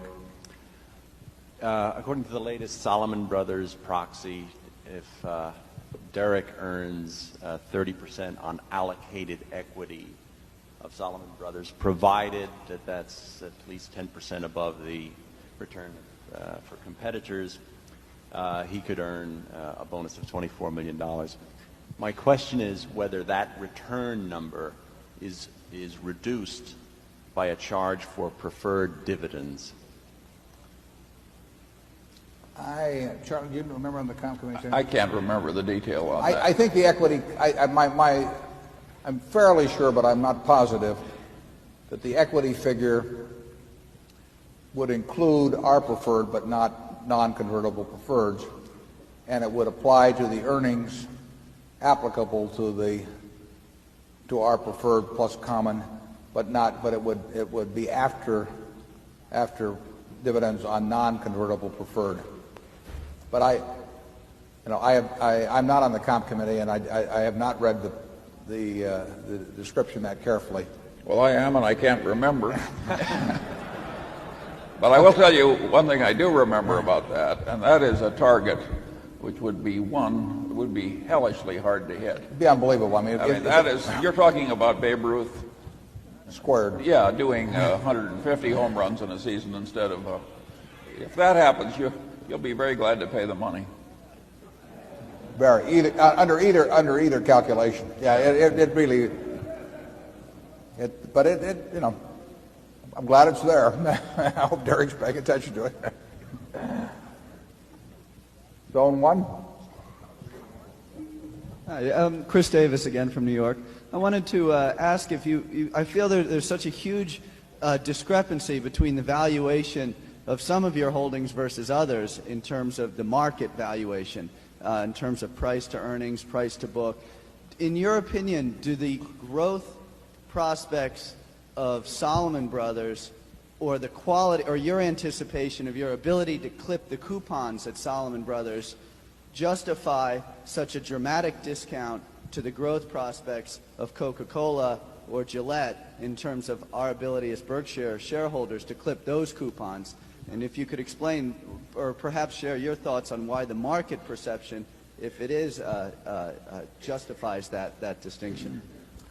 Yeah, I'm not sure I can answer that question without getting into a discussion of the relative merits of the two companies or the three companies you mentioned at these prices. But Solomon and Coca-Cola are obviously very different kinds of businesses, or Solomon and Gillette, and Charlie and I do our best to try to understand the businesses. Obviously, it's easier to understand the future of a Coca-Cola than it is a Solomon, but that doesn't mean it's a better buy. And what you see at any given time in our holdings is partly the historical accident even of when we bought and when we had money available and all that. But it reflected an affirmative decision at that point, obviously. And our guess would be that we would feel reasonably good about anything that we owned in terms of the price at which we bought it and the facts at the time we bought it, and the facts change over time. Solomon, I think, is a better company now than it was some years back, but it's still in a business that can be very volatile, and it has a small amount, as does any investment banking firm and as any commercial banking firm, of systemic risk. I mean, you can't get rid of that. Charlie, you want to? No, I've got nothing to add. Zone 2. Thank you. Sean Berry, Regina, Canada. Mr. Buffett, you've indicated that most of us in this room could acquire a lot of the information that you and Charlie acquire through the annual reports. Yet you both also indicated that the GAAP rules a lot of times leave a little to be desired. Could you perhaps give an indication as to how you and Charlie come up with the economic value or the intrinsic value of the businesses that you finally decide to invest in, and a little bit about the process that you go through with that? Thank you. Well, in the 1992 annual report, we discussed that a fair amount, but the economic value of any asset essentially is the present value, the appropriate interest rate of all the future streams of cash going in or out of the business. And there are all kinds of businesses that Charlie and I don't think we have the faintest idea what that future stream will look like. And if we don't have the faintest idea what the future stream is going to look like, we don't have the faintest idea what it's worth now. So if you think you know what the price of a stock should be today, but you don't think you have any idea what the stream of cash will be over the next 20 years, you've got cognitive dissonance, I guess is what they call it. So we are looking for things where we feel fairly high degree of probability that we can come within a range of looking at those numbers out over a period of time, and then we discount them back. And we are more concerned with the certainty of those numbers than we are with getting the one that looks absolutely the cheapest, but based upon numbers that we don't have great confidence in. And that's basically what economic value is all about. The numbers in any accounting report mean nothing per se as to economic value. They are guidelines to tell you something about how to get at economic value. But they don't tell you anything. There are no answers in the financial statements. There are guidelines to enable you to figure out the answer. And to figure out that answer, you have to understand something about business. You don't have to understand a lot about mathematics. I mean, the math is not complicated. But you do have to understand something about the business. But that's the same thing you would do if you're going to buy an apartment house or a farm or any other small business you might be interested in. You would try to figure out what you are laying out currently and what you are likely to get back over time, and how certain you felt about getting it, and how it compared to other alternatives. That's all we do. We just do it with large businesses, basically. The accounting figures are very helpful to us in the sense that they generally guide us to what we should be thinking about, and of course, if we find numbers where it looks like people are taking the most optimistic interpretation of things that they can under GAAP and all of that, we get very worried about people who look like they massage the numbers in any way, and there are plenty of people that do. Zone 3. I'm Howard Bascom from Kansas City. When you are estimating a growth rate on a company I'm at, of a very predictable company, I imagine you apply a big margin of safety to it. What kind of rate do you generally apply? I mean, high single digits? In the margin of safety, or what kind of growth rate would you, on a predictable company, might you we are willing to stab buy at? companies that aren't going to grow at all. Okay. Assuming we get enough for our money when we do it. So we are not looking. We are looking at projecting numbers out as to what kind of cash we think we'll get back over time. But would you rather have a savings? If you're going to put $1 million in a savings account, would you rather have something that paid you 10% a year and never changed, or would you rather have something that paid you 2% a year and increased at 10% a year? Well, you can work out the math to answer those questions, but you can certainly have a situation where there's absolutely no growth in the business, and it's a much better investment than some company that's going to grow at very substantial rates, particularly if they're going to need capital in order to grow. There's a huge difference in the business that grows and requires a lot of capital to do so, and the business that grows and doesn't require capital.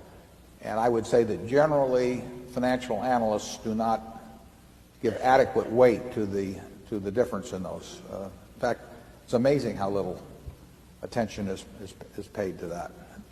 Believe me, if you're investing, you should pay a lot of attention to it. Charlie? I agree with that, but it's fairly simple, but it's not so simple it can all be explained in one sentence.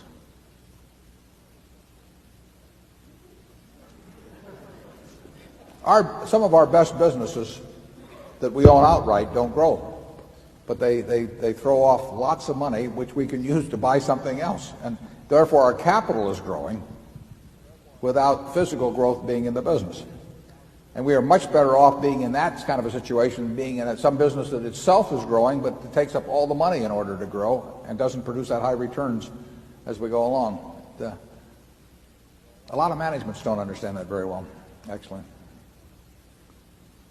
Zone 1. Byron Ween from New York. You said that you decentralize the operating decisions but centralize the capital allocation decisions. What kind of staff do you have in Omaha to help you with the capital allocation decisions and the stock selection decisions you make? Or do you and Charlie do that pretty much by yourselves? Yeah, we don't have any staff to help us on it. I mean, basically, we tell them to mail all the money to Omaha, and then when we get there, we put our arms around it and we allocate all the capital ourselves. I mean, that is our job. And we don't feel we should delegate. I mean, we wouldn't do it anyway. Our personalities aren't such that we would delegate allocating our own money to somebody, letting somebody else allocate our own money. But we feel that's our job. And it's interesting, and I've written about this in the past, that's an important job for most managements. There's some companies where it's not, but it usually is a very important job for most managements.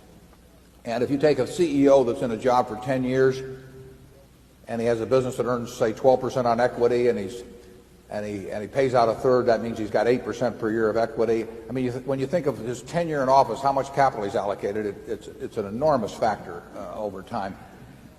And yet, probably relatively few chief executives are either trained for or are selected on the basis of their ability to allocate capital. I mean, they get there through other routes. So I've said it's like somebody playing the piano all their life and then getting to Carnegie Hall and they hand them a violin. I mean, it is a different function than the functions that exist along the routes to the CEO's job at most companies. And so many CEOs, when they get there, think they can solve it by either having a staff that does it or by hiring consultants or whatever it may be. And in our view, that's a terrible mistake, because it is, if not the key function of the CEO, it's one of two or three key functions at, say, 80 or 90% of all companies. And if you can't do it yourself, you're going to make a lot of mistakes. You may make a lot of mistakes even if you do it yourself. But if you wouldn't want anybody in any other position of that importance in the company, essentially saying, I don't know how to do this, so I'm going to have somebody else do it, when it's their key responsibility. But that's the way it works in business. And Charlie and I take responsibility for all capital allocation decisions other than just sort of routine expenditures at the operating businesses. And we don't get into those at all. I mean, if our managers are spending $3 or $4 million a year on machinery, or one of them is, on machinery, equipment, plants, new leases, we have no review process on that. We don't have a staff at headquarters. We don't waste the time to do that. We think those people know how to allocate the money that relates to the actual operations of their business. We think in terms of the capital that is generated above that's our job. Charlie? Yeah, I would say we have practically nobody at headquarters in Omaha. And one of the reasons Warren shines up so well is, he's being compared to practically nobody. I might say, one interesting, when we're having this meeting, for example, I think there's one person there in the office. I mean, the rest of them are down here helping on the meeting. Here we are, Warren and I are selling candy and encyclopedias and so forth. The chief financial officer of Berkshire Hathaway is handling the microphones. I mean, this makes Southwest Airlines look like they don't understand cost accounting. Yeah, it's a very old-fashioned place. And by the way, speaking of hawking our merchandise, if any of you have safety deposit boxes full of Berkshire Hathaway certificates and have children or grandchildren who don't have World Book in print in the house, you are making a very serious error. That is a marvelous thing to have in a house. And the discount only applies today. Incidentally, I think that's right. It is. That is it. It may not be selling too well because of the current vogue for encyclopedias on computers. And by the way, those encyclopedias that are available are inferior compared to World Book, which is very user-friendly for children, and I like it that way myself. And that is one product you really ought to buy. We both use it personally. I mean, I keep a set at the office and a set at home, and I give away more of that product than any other product that Berkshire Hathaway makes in any subsidiary. It's a perfectly fabulous human achievement. To edit a thing to make that user-friendly and with that much wisdom encapsulated, it's a fabulous thing. Zone 2.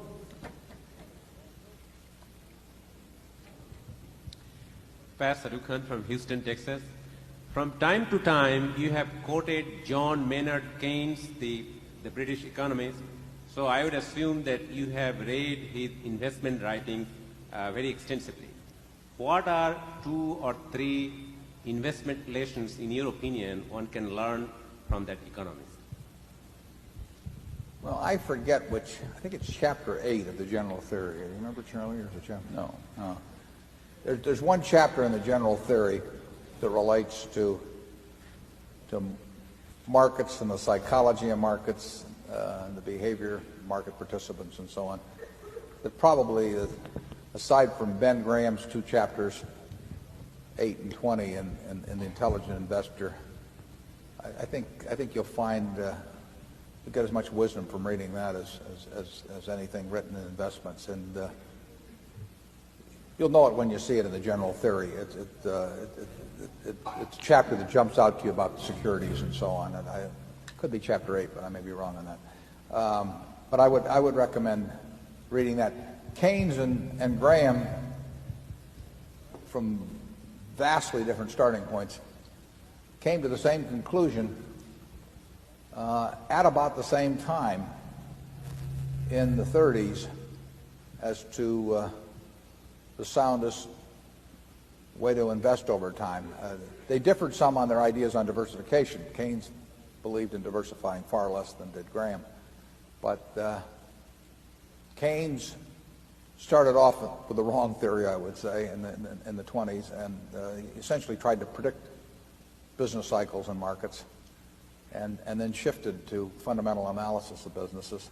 in the 30s and did extremely well. And about the same time Graham was writing his first material, I think Janet Lowe in her book on Ben Graham actually has a little correspondence that took place between Keynes and Ben. So I would advise you to read that. And there's some letters of his of Keynes's that he wrote to co-trustees of life insurance societies and colleges and so on that I think you'd find interesting too.